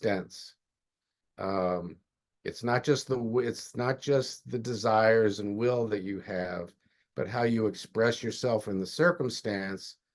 And really, to be in existence, it needs to involve philosophy. So a thoughtful expression of yourself in the circumstance. Your existence expresses itself as the opportunities which you decide to pursue. In other words, as the commitments which you decide to make. Your capabilities are never based on your own efforts. This is a new point now. Your capabilities are never based on your own efforts. You are born with your capabilities, and then they are nurtured by others before you continue to develop them. Even as an adult, the strengths available to you on the basis of your capabilities are determined, at least in part, by your situation. Since your capabilities, nurturing, and situation are not at all determined by you in the first instance, and are never determined entirely by you, your existence is gifted to you as much as it is developed by you. Finally, the capabilities which you choose to develop in response to your encompassing, in response to your opportunities as you understand them, are not your only capabilities. In other words, the existence which you live is not your only possible existence. You make yourself. The manifest, this is another perspective on the encompassing. The unmanifest and the manifest. The encompassing is like Brahman in Vedanic thought to the extent that both include the unmanifest. The encompassing can be known or experienced only through the channels through which it manifests itself. The channels through which the encompassing manifests itself can be divided into two categories. One is, before I read it, one is subjective and one is objective. The subjectives are things that are human-based, if you will, and the objective are based in the outside of us. There are four subjective channels with which you tend to experience primarily as an aspect of yourself or your subjectivity, and which you understand primarily as part of human nature. So these channels of the encompassing, so the way your capability of experiencing the encompassing is based on your sensory experience, your general knowledge, your culture, and then your existence. And then there are two objective channels. This is the way the encompassing comes at you, if you will. There are two objective channels through which you tend to experience or understand, or which you tend to experience or understand primarily as aspects of your environment, circumstance, or situation, and that's the world and transcendence. Before we go on to the next page, Some of these things are in the here and now. Under the subjective, the sensory experience, general knowledge, and culture, that's in the here and now. The existence is a possibility that exists for you. The world is the world as it exists now. The transcendence is the world as it could or should be. So there's an element of future. There's an element of time, especially the future, in the concepts of existence and transcendence, and then your role in defining, constructing, creating that existence and that transcendence. It's you and the world in the future. So there are 4 subjective channels: sensory experience, everything which becomes real for you in the continuously feeling presence of your body. So it's the material world through your senses. General knowledge is a generally valid understanding of the natural world. This is scientific knowledge, or things that are generally accepted as true. Culture, or verifiably true, let's put it that way. Culture is understandings accepted as valid by a group and helping to define and identify that group. So that would be a family, a clan, a tribe, city, nation, empire, etc. A culture is expressed through human works and institutions. So those are familial, political, economic, artistic, poetic, philosophical, professional, legal, and the rest. Both of these, well, we'll get to that in a minute. Existence, it's different from the others. It's an iterative self-determination and self-expression based on your encompassing and your philosophy. This to me is key. Existence involves imagination, courage, and commitment. I've put that in there because that's what I've sensed in looking at Jasper's work. That's not necessarily true of sensory experience, general knowledge, or culture. Now, at the end here, in my opinion, there are both clearly based. These are both, so general knowledge and culture are both clearly based on some form of consensus about the content flowing through the channel. Channel is the word that Jaspers uses. Existence is not primarily like that. It's not based on a consensus. The validity doesn't come from consensus. But it comes from the individual, and it involves, if it's going to flourish, it involves tolerance and mutual respect. It's not based so much on consensus of the content.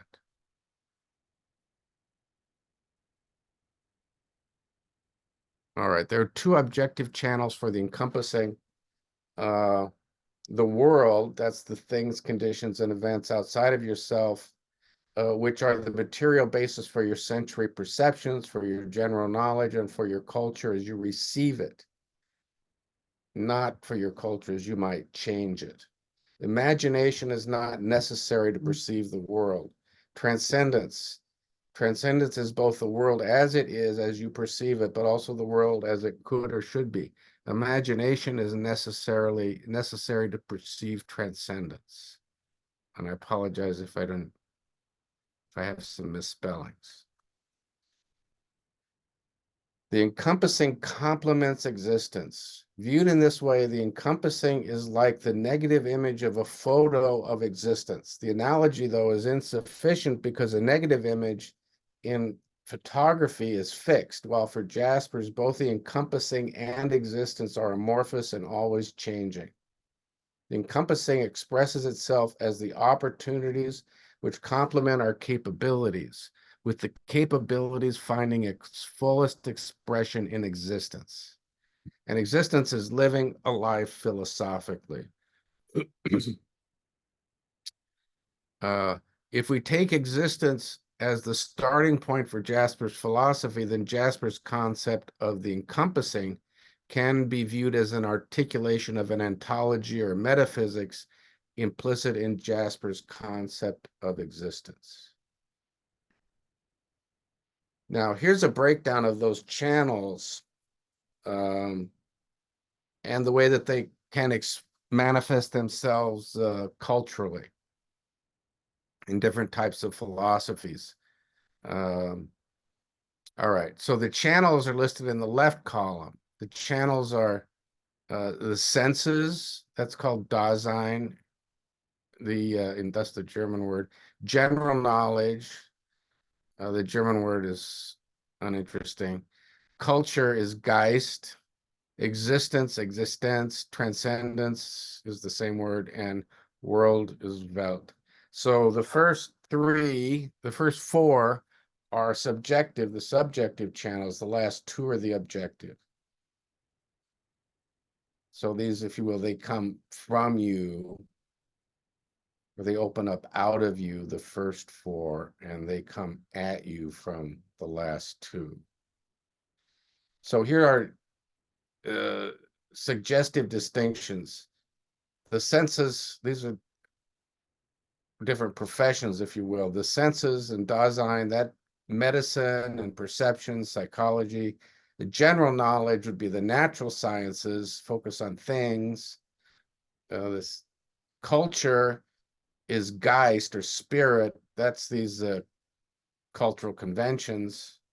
And the and custom, that's religion, social sciences, focus on groups. Existence is meaningful, free, responsible action in the world. Those are individuals, individual action. Transcendence, or the world would be social sciences and groups again, and religion is imagining these groups and the world that they inhabit in a religious way, typically idealistic. Maybe the more helpful distinction is the one here, philosophical expressions, the expressions of senses that and they're not exclusive, but they're focusing and emphasis, a question of emphasis in each of these different philosophical approaches. Naturalism would tie in with the senses, rationalism with general knowledge, idealism with culture and spirit and the group, existentialism with the individual, theology with religion and transcendence, and positivism with the world.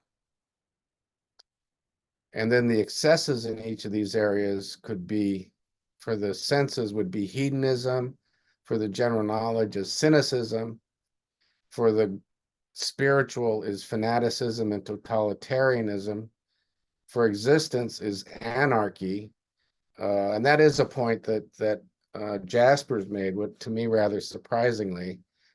So he is categorizing existence and to some extent distancing himself at least from the excesses, bringing into focus the fact that he sees himself as the philosopher of reason, and perennial philosophy, not a philosopher of existence. And then the excessive transcendence is self-righteousness, and then of the world and the social sciences is social engineering. And so this is my last point, reason and perennial philosophy. In the end, Jaspers considered himself a philosophy of reason. The human desire and reason is the human desire and ability to find commonalities, unity, harmony, and oneness among diverse elements. So if I can go back to the previous slide here, he would say that each one of these things was an attempt, each one of these philosophical approaches, these philosophical schools, if you will, is an attempt to respond reasonably to the world, to give it some unity so that it can be understood. And what he's suggesting is that the philosophy of reason, at least over time, goes back over these, includes and can and should embrace all of these schools. In the end, he also held that all philosophies are part of a perennial philosophy, the human desire to use reason to make sense of the world in which humans live and to strive to act in a sensible manner. For Jaspers, no philosophy will ever be definitive, final, or complete, just as no human will ever be perfect, balanced, or complete. So that's the discussion of the encompassing, which is an idea that is central to Jaspers. It's more instrumental in understanding his concepts of existence and philosophy, I think. But it's one that comes up often when he's discussed. Are there any comments or questions? Let's see. Stephen Hickson has his hand up next. Go ahead, Stephen. Okay. Thanks for that. I was just interested. So Jaspers seems to equate religion with mysticism. Is a point he seems to make. I'm just wondering if I'm correct in that. But I was wondering what his attitude was to controversy in philosophy. If I look at the history of philosophy, it deals with various types of controversies. For example, with the rise of the Greeks, we have skepticism. That is, they became skeptical about knowledge itself. And that was probably in relation to the use of categories, in the increasing use of generalized ideas, like money, for example. Money was invented at the time. And of course, that's so much of an abstraction, that's so much of a general idea. So I was wondering what Jaspers would say about philosophical controversy, the whole act of controversy itself. Thank you. First of all, I'm interested you picked up in the idea of mysticism, because I had that. First of all, I wrote that sentence with mysticism in there, and then I took it out, and then I put it back in, revising the sentence that I don't think he rejects mysticism in its entirety, but he would reject it if the person who has the mystical experience would ascribe it would categorize it as a divine revelation. I think he would accept it if it's categorized as a personal insight, or even if you want, you could say personal revelation, even a revelation of the ideal or the encompassing. It's an insight into the encompassing, or even an insight into the divine. But if it's a revelation that doesn't originate with the individual, I think he'd consider it a divine revelation, and would not consider that kind of revelation to be philosophizing. That's simply my point, because people use the word religion and they automatically say God. And I say, no, religion doesn't mean God. Mysticism is a much better definition for the religious process. And it just seems strange that you've associated the two yourself. Well, he actually wrote some things about mysticism, and that's why I put it in there, because he doesn't reject it entirely, but I think, in fact, he sees a value in it. But he sees a similarity between sensory perceptions and mysticism, that both of them are perceptions that come to you in some way, but they also originate with you. and they can be viewed as a means of insight into a deeper truth. And you might call it, if you want to be less dramatic about it, into some important generalities or some greater understanding for you in life. But and that the mystic experience can take can express itself through your cultural experience. So your mystical moment, if you will, it would express itself naturally, or tend to express itself naturally through your cultural experiences, the ideas you've been put in touch with. So if you were a Hindu, your mystical experience might include Shiva. But if you're Christian or Jewish, in the Abrahamic, it might include a God, the concept of God, however that's been understood by you, and that has some, he's saying that has some similarity to your perception of the color red,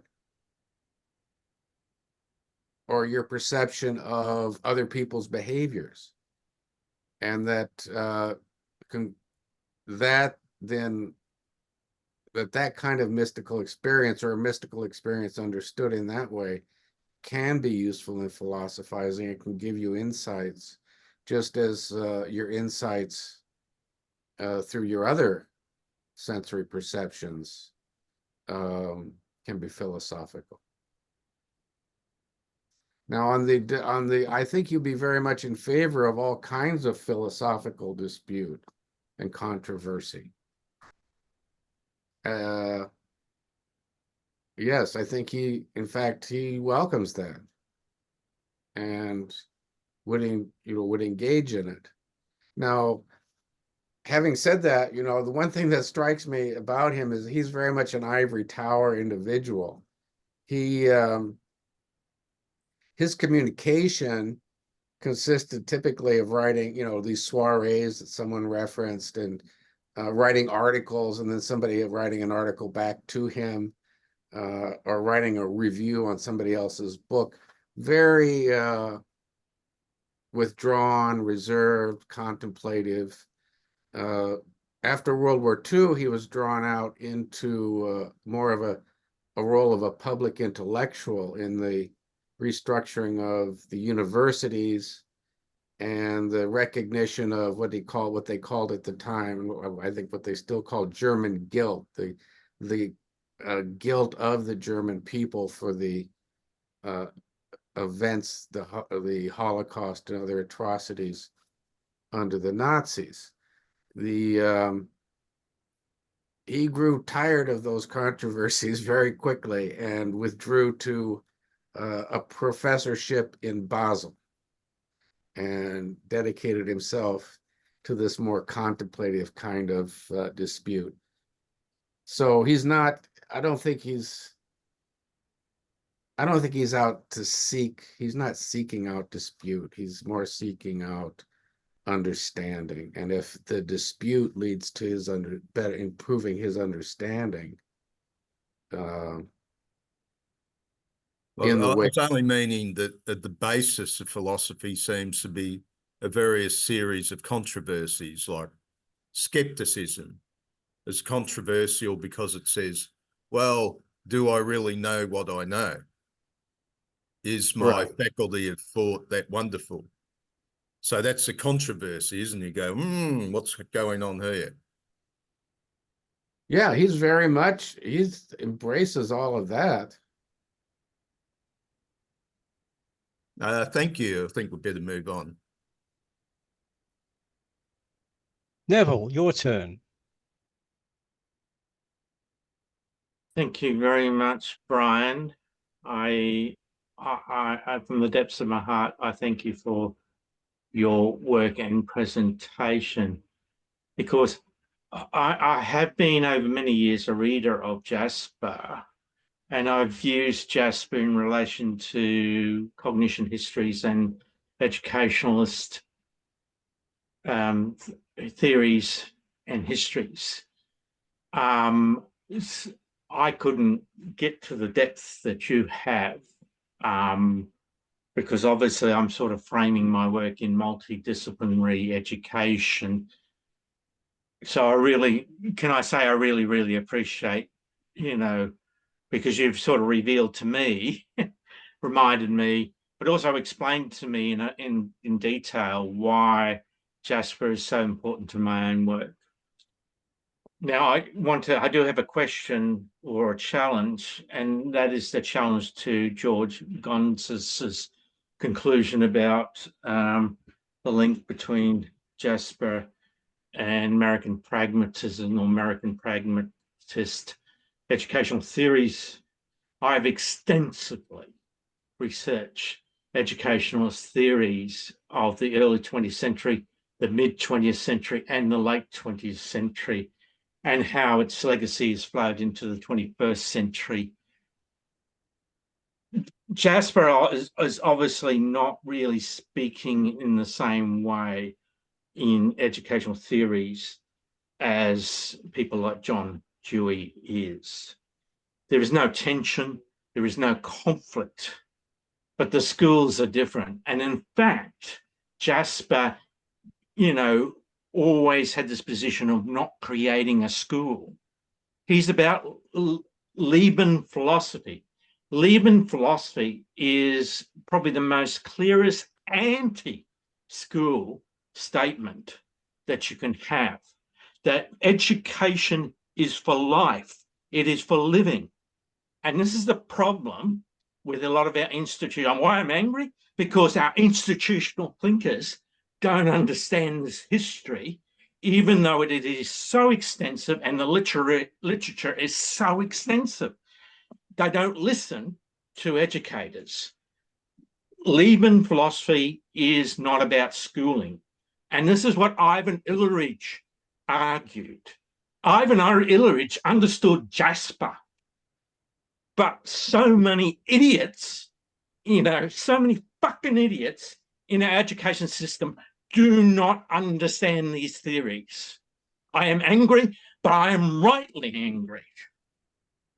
So, Brian, you might want to respond. And I noticed that George Gonzalez is coming up and he can respond. But this is not the history of educational theory. Pragmatism is a school.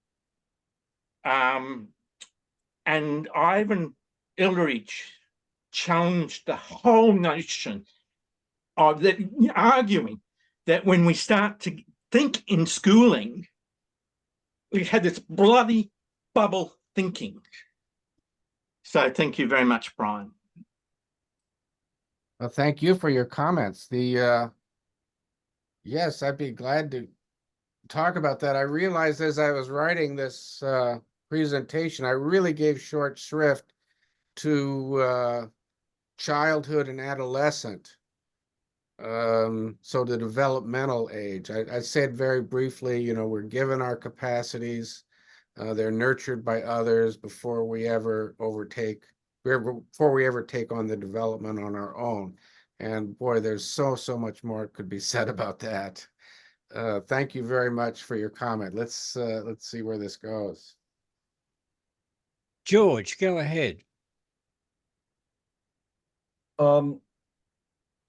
I don't have anything to say about education. One thing that strikes me is that you write here, and I'm looking here, the human desire and ability to find commonalities, unity, harmony, oneness amongst diverse elements.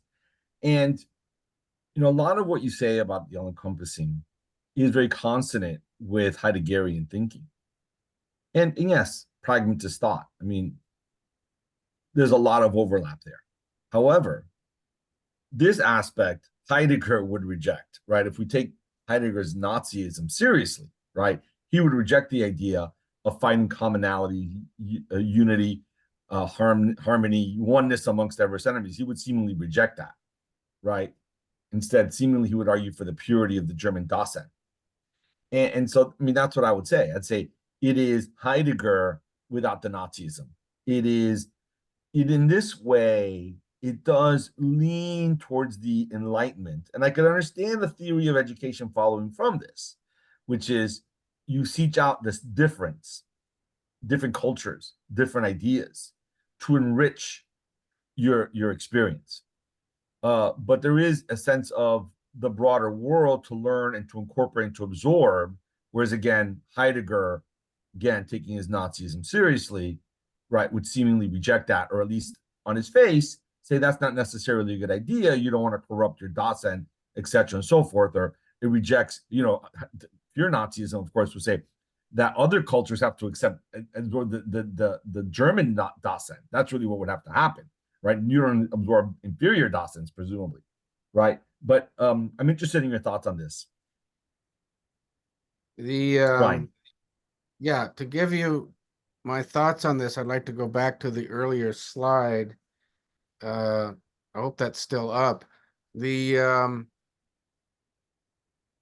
this is work that some of this I've tried to fill in my own thoughts, because I've never seen a comprehensive presentation of this. But the culture, the different channels of encompassing these, again, these do not exclude each other. They're just different people, different circumstances, emphasize different channels. And for Jaspers, if you want to understand his, his anatomy of this, the reason is what we use to take all these different channels, the ways that reality flows to us, and come to a oneness. And the oneness that I would point to is not an overarching understanding. It's more, sometimes I call it a singularity. And a clarity, the need to take action in the moment. The world is coming at you, and you may never understand, you may never be able to fully articulate. He says the philosophy is never complete or perfect, but you need to make a commitment, take an action, take a position in the moment. And that's where the clarity comes from. And that's what reason helps you get, that clarity, so that you can take that singular action. And hopefully, to the extent possible, it's an expression of, it's the wisdom that comes to you from all of these channels. Now, having said that, let me just finish this. Having said that, at the same time, different people emphasize different channels, and certainly different, according to Jaspers, and I think to me, there's some sense to this, different philosophies emphasize different channels. It's just like sometimes this is really maybe a digression, but in the past, it helps me to understand. In the past, the very early philosophers who were trying to understand reality, they said everything was water, or everything is fire. The earliest Greek philosophers, or everything is permanence, everything is change. In the striving for oneness, they tried to reduce it to a single dimension. And Jaspers is trying to point out you can't reduce that oneness to a single dimension. At the same time, these different philosophies tend in that direction. And I think what he would say about Heidegger and Heidegger's Nazism is that it's an idealism that has gone to an excess, which is fanaticism and totalitarianism. It's based on the spirit of the group, the spirit of, in the German context, the spirit of the folk. The group takes precedence over the individual.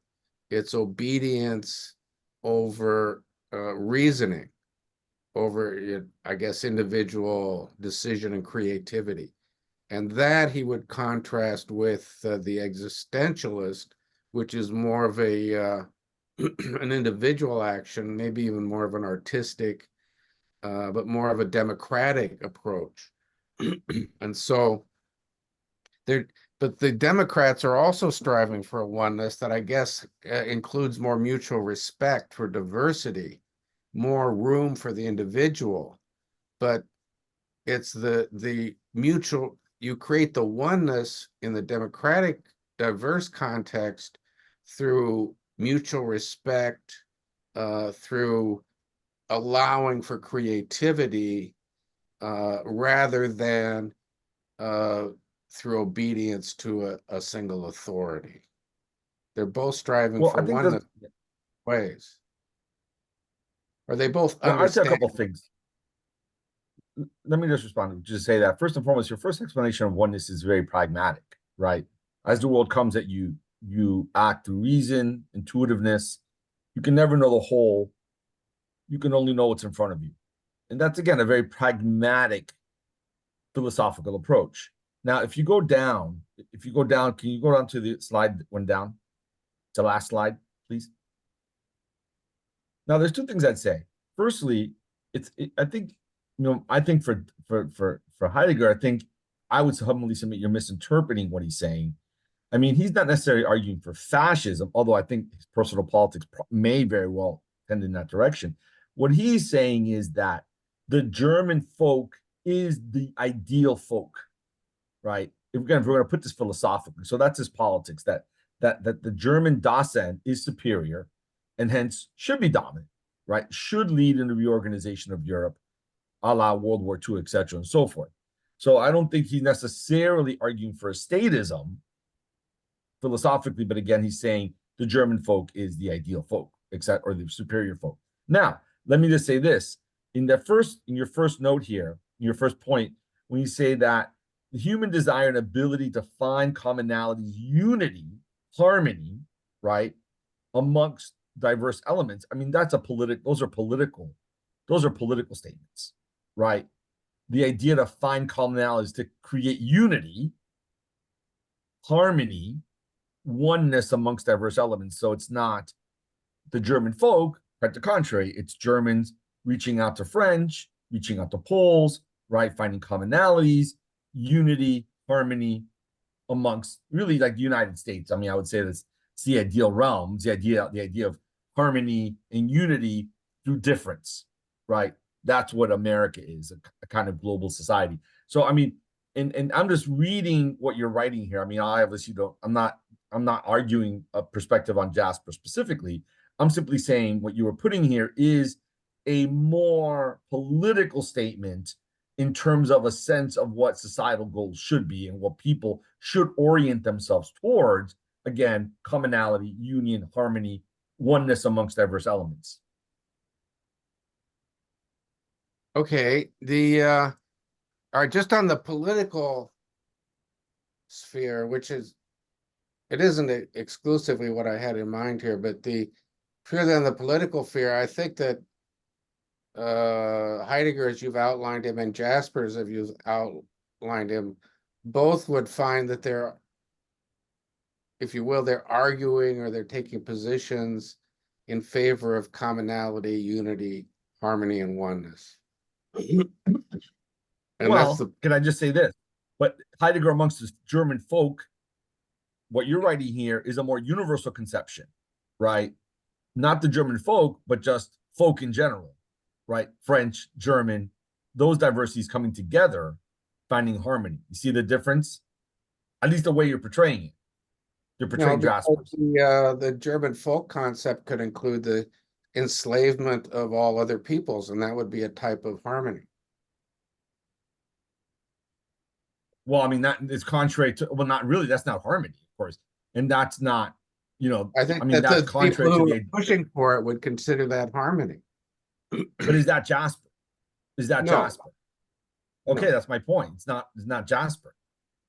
Yeah, but I'm just trying to No, define what reason is in this. No, but the point is that you're finding reason in this instance in overtly political ways. All right, well, I also political way, which is exclusively political. I was also thinking in terms of the classifications of plants and animals and understanding of males and females and all of that. Okay. I don't want to have a debate with you. I don't want to be confrontation with you at all. I'm trying to learn.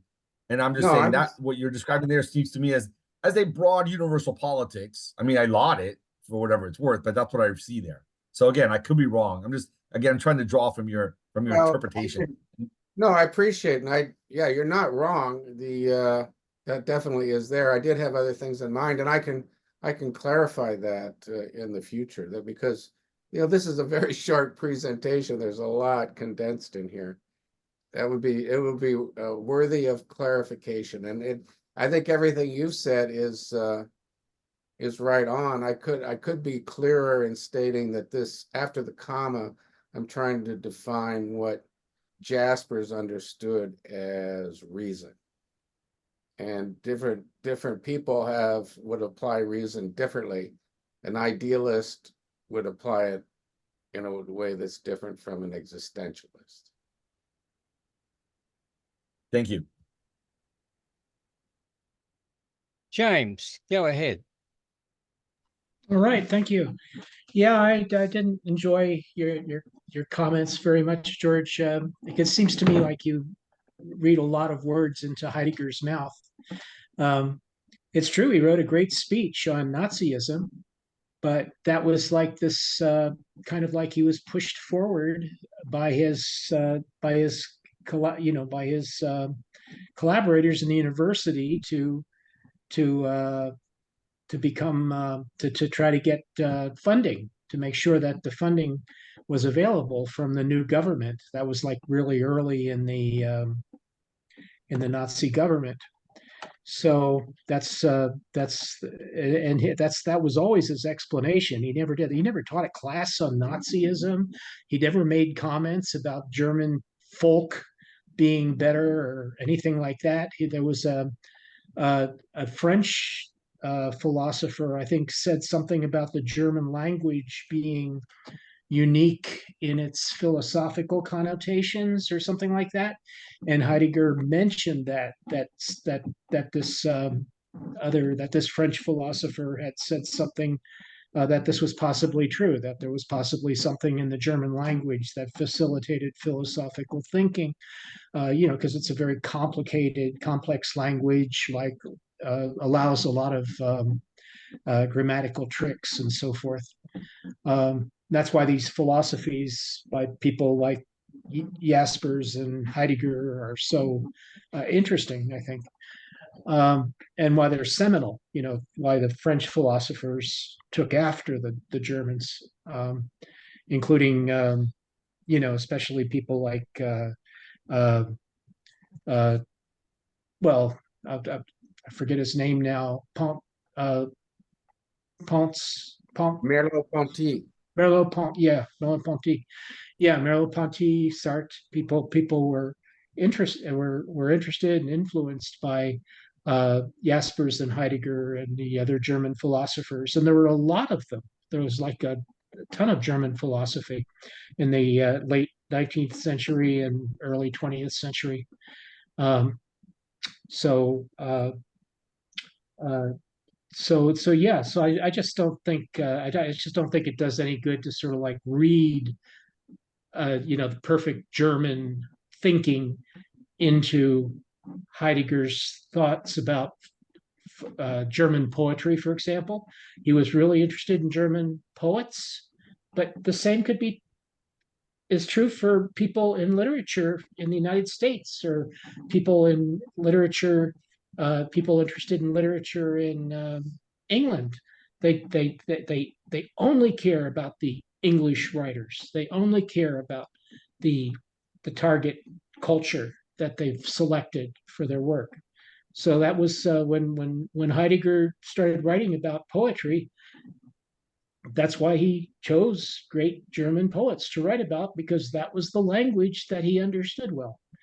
And there were terrible rumors, like that he had influenced the young Nazis to become better Nazis or something. No, he said he was actually being pushed around by the young Nazis. They were trying to get him to do things that he wouldn't do. So anyway, but this is in there's documents about this, like the newspaper articles and so forth in Germany. Yeah, so I think that inventing a kind of like a whole history is not doesn't really make much sense. But I like this chart, that the chart that you made.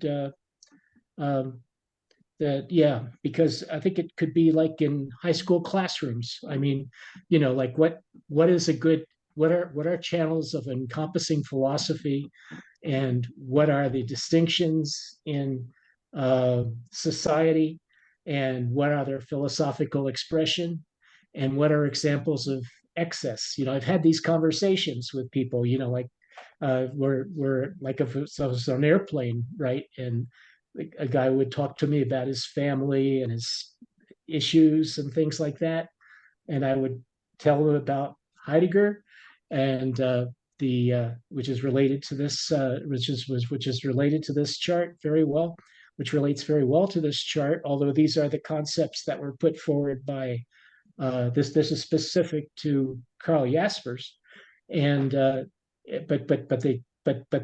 talk about well, what if I become a hedonist, right? I just only care about myself, and I don't really take care of my family. Or what if I start doing the wrong things because I only care about myself, and so forth and so on, and you show them that these are excesses. These are excesses that people would take if they really don't have a positive view towards rationalism, towards making decisions, making good decisions for their own philosophy. So this is a fantastic chart. They could put it in high school classrooms, I think. Well, thank you for that. It's very much the whole thing started out with the title "An Essay," which is an attempt. This is probably more an attempt than the other things. I really tried to pull together some ideas here, and it could use improvement, but I think you've really highlighted a key point and explained it very well, that that people who are focusing on naturalism, would do well to, if I don't want to put words in your mouth, but would do well to consider also, before finalizing their thoughts and actions, would do well to think of in a rationalist, idealistic, or individualistic way. So kind of even just as a way to double check and avoid excess. Yeah. Well, I mean, I think I commented in the there's nothing like inherently wrong with excess. It's a kind of like it's a position, and if somebody takes that position, then they can be voted up or voted down. I think living in society is a little bit like living on Reddit. You take these ridiculous hedonistic political positions, and other people might like your positions, but then can you be elected if you take those positions? Probably not. So it's something we have to deal with. Totalitarianism, especially like Nazism and fascism, that's a thing. People develop these really harsh political positions, and we have to be adults and deal with that when it comes up on the political spectrum.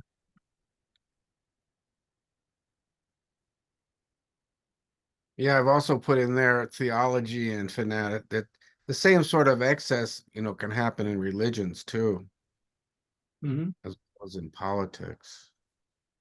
Yeah, the extreme self-righteousness. We are Christians, we're the only good people on the earth, et cetera, et cetera. Or we're Muslims, we're going to teach those so and so non-Muslims. Yeah.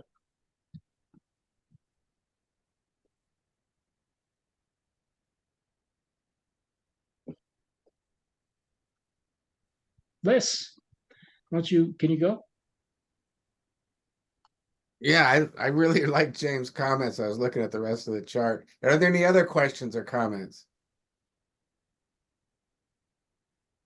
I think I'm next in the queue. Okay, we lost our host. Oh, is David gone? No, no, I He's mean, still showing. go ahead, Les. I'm He's sorry. still alive. I He was hasn't left. muted. Sorry, my apologies. Thanks, David. Thanks, Brian, for a great talk. As someone who hasn't read Jaspers at all, I think you've really certainly made it understandable for me. So thank you very much. I really like Ken's comment in the chat that Jaspers' search for unity through diversity or with diversity sounds very Rawlsian. John Rawls is probably the most famous. Well, he was contemporary. He died in 2002, political philosopher.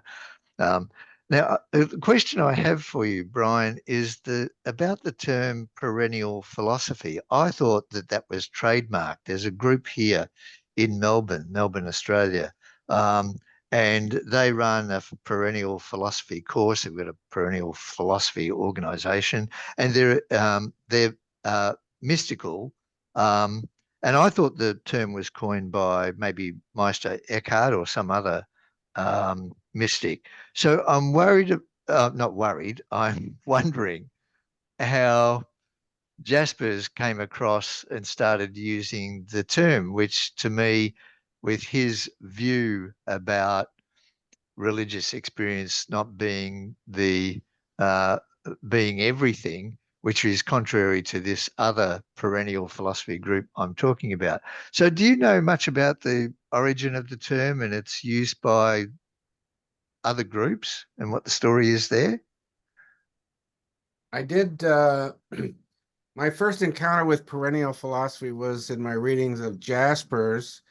And I did look it up. Aldous Huxley wrote a book called Perennial Philosophy. And Jaspers, I don't know when he first used it or if he got from somebody else. It certainly is, it's kind of a commonsensical term. So I'd be surprised if it hadn't been used before. And but he, as with a lot of these terms, he uses it in a specific context to mean a more or less specific thing. And his is the attempts of these individuals that, what we would call philosophers, to live a reasoned life. And so it's not based on mysticism or, a revelation, let's say, outside of common sensory perception. But yeah, there are people who define it that way, and as being based on, a mystical experience. Aldous Huxley is one of them, and I've read parts of his book, not the whole thing, and it's all very interesting. And then I Googled, because I ran across these two very different understandings of the term, and so I Googled it, and yeah, there's no agreement on what that word means. So, and it's an argument, as with most things. So if you want to get involved in that, I'm sure the Melbourne Society has its understanding, and I'm sure that their understanding is great, and it's probably, and I'm sure it's very useful. I like the idea of the mysticism I ran across in Aldous Huxley. I'm sure the same is true for what they're doing, but there is no common definition. I don't think it's certainly not trademarked, and each group and individual defines it for their own purposes. Oh, thanks, Brian. I would encourage you to look it up, because it's really interesting how much controversy there is around that term. Oh, certainly enlightening for me, because I thought it was trademarked by this particular mystical religious group. No, thanks. They might claim the trademark, but I'm sure it wouldn't hold. It's not a registered trademark, I can assure you that, having been a lawyer. Joseph, it's your turn. Go ahead. Yeah, thank you, Brian. One of the things that you talked about a little bit earlier on was this idea of not being dogmatic. And I think that this actually speaks to how maybe Carl Jaspers was thinking about transcendence.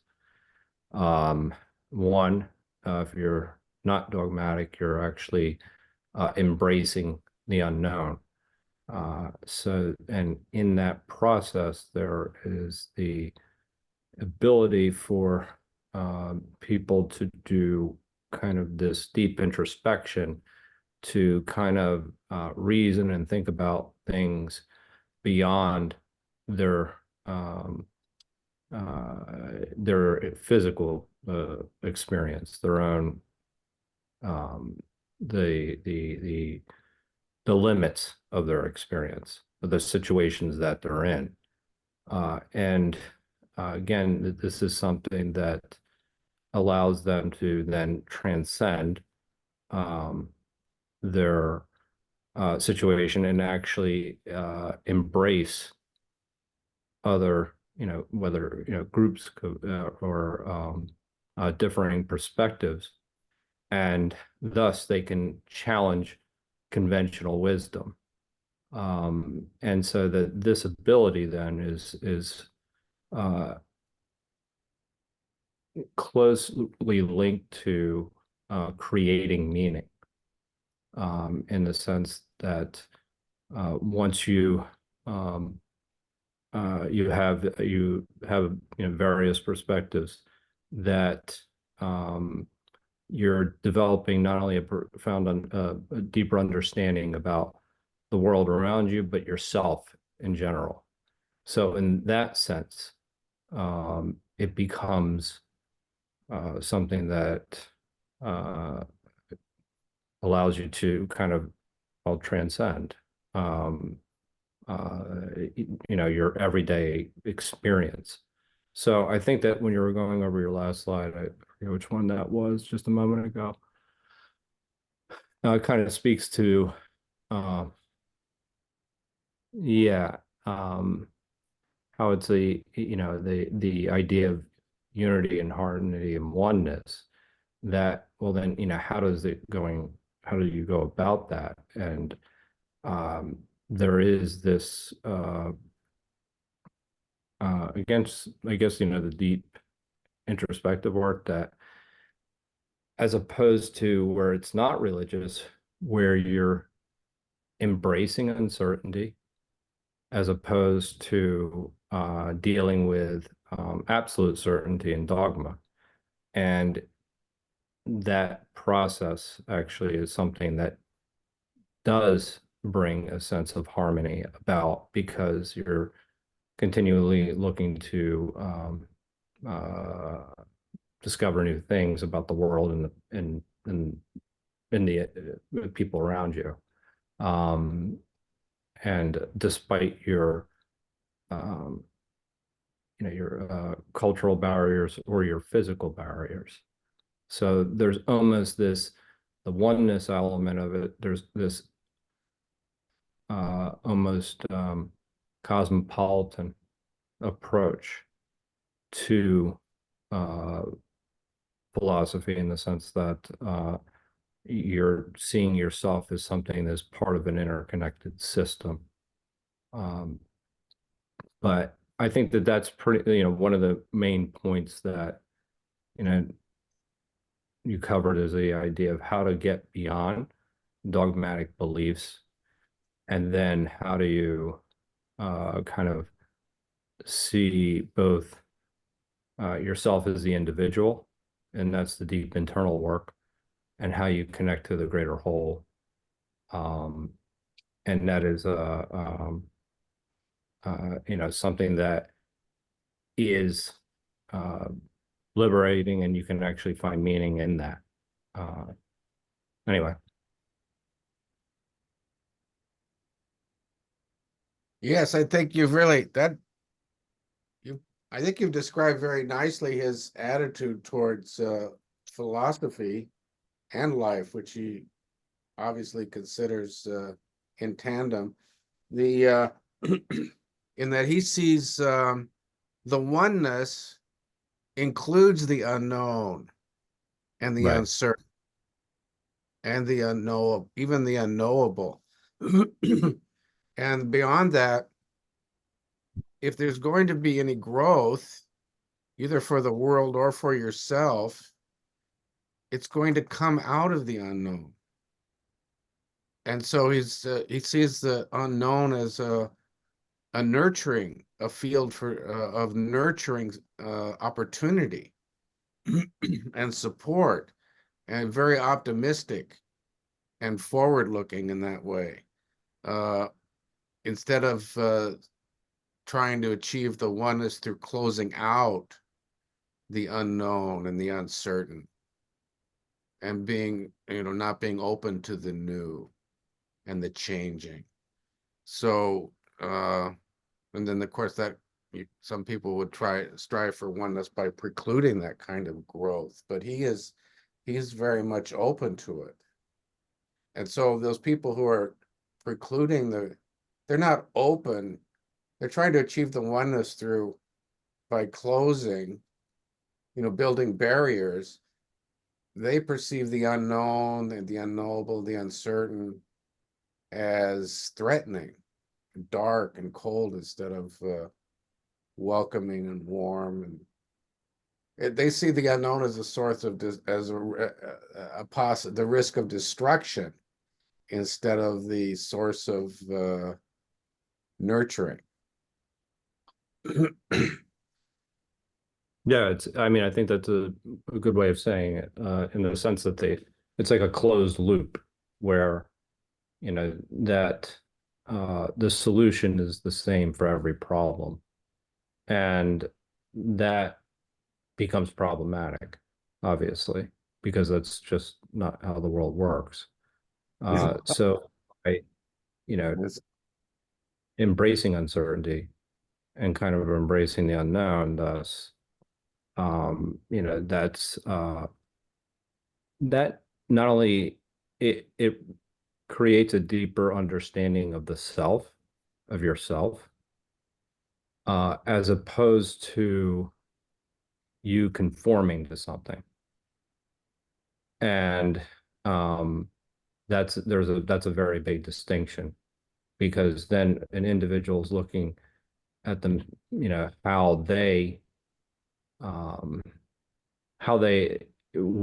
is it that allows them to deal with the uncertainty, as opposed to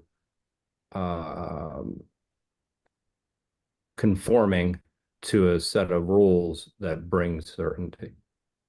And that can be highly problematic, especially if there is a lack of belief. It's fear. People are just conforming to just to find a solution to just make things easier.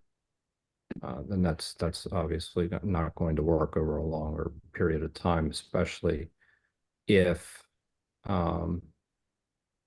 your faith dissipates. Obviously, that. Yeah, you've touched on a lot of points there. The one thing I would say is that in this bit, that very first sentence I wrote, maybe I should have made it 2 sentences, because I was trying to define what Jaspers, in the second part after the comma, what Jaspers understands as reason. And I think he would say that both the people who have this closed dogmatic attitude, people who are open, each is striving for oneness in his or her own way. Maybe I could definitely improve that sentence. But the other point is, I think, and I don't think I try not to see his statements as normative.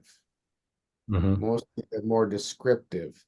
But I Right. think he feels that openness is better than closedness. I think that's very clear, just as he thinks democracy is better than totalitarianism. So there is some judgment and evaluation in the his work.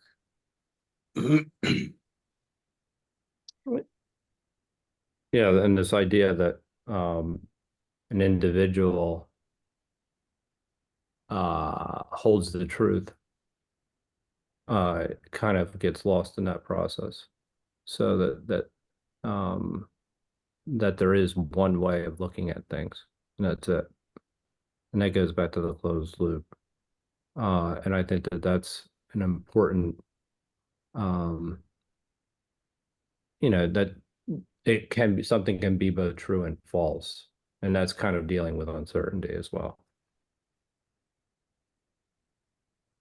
Yes. So, yeah.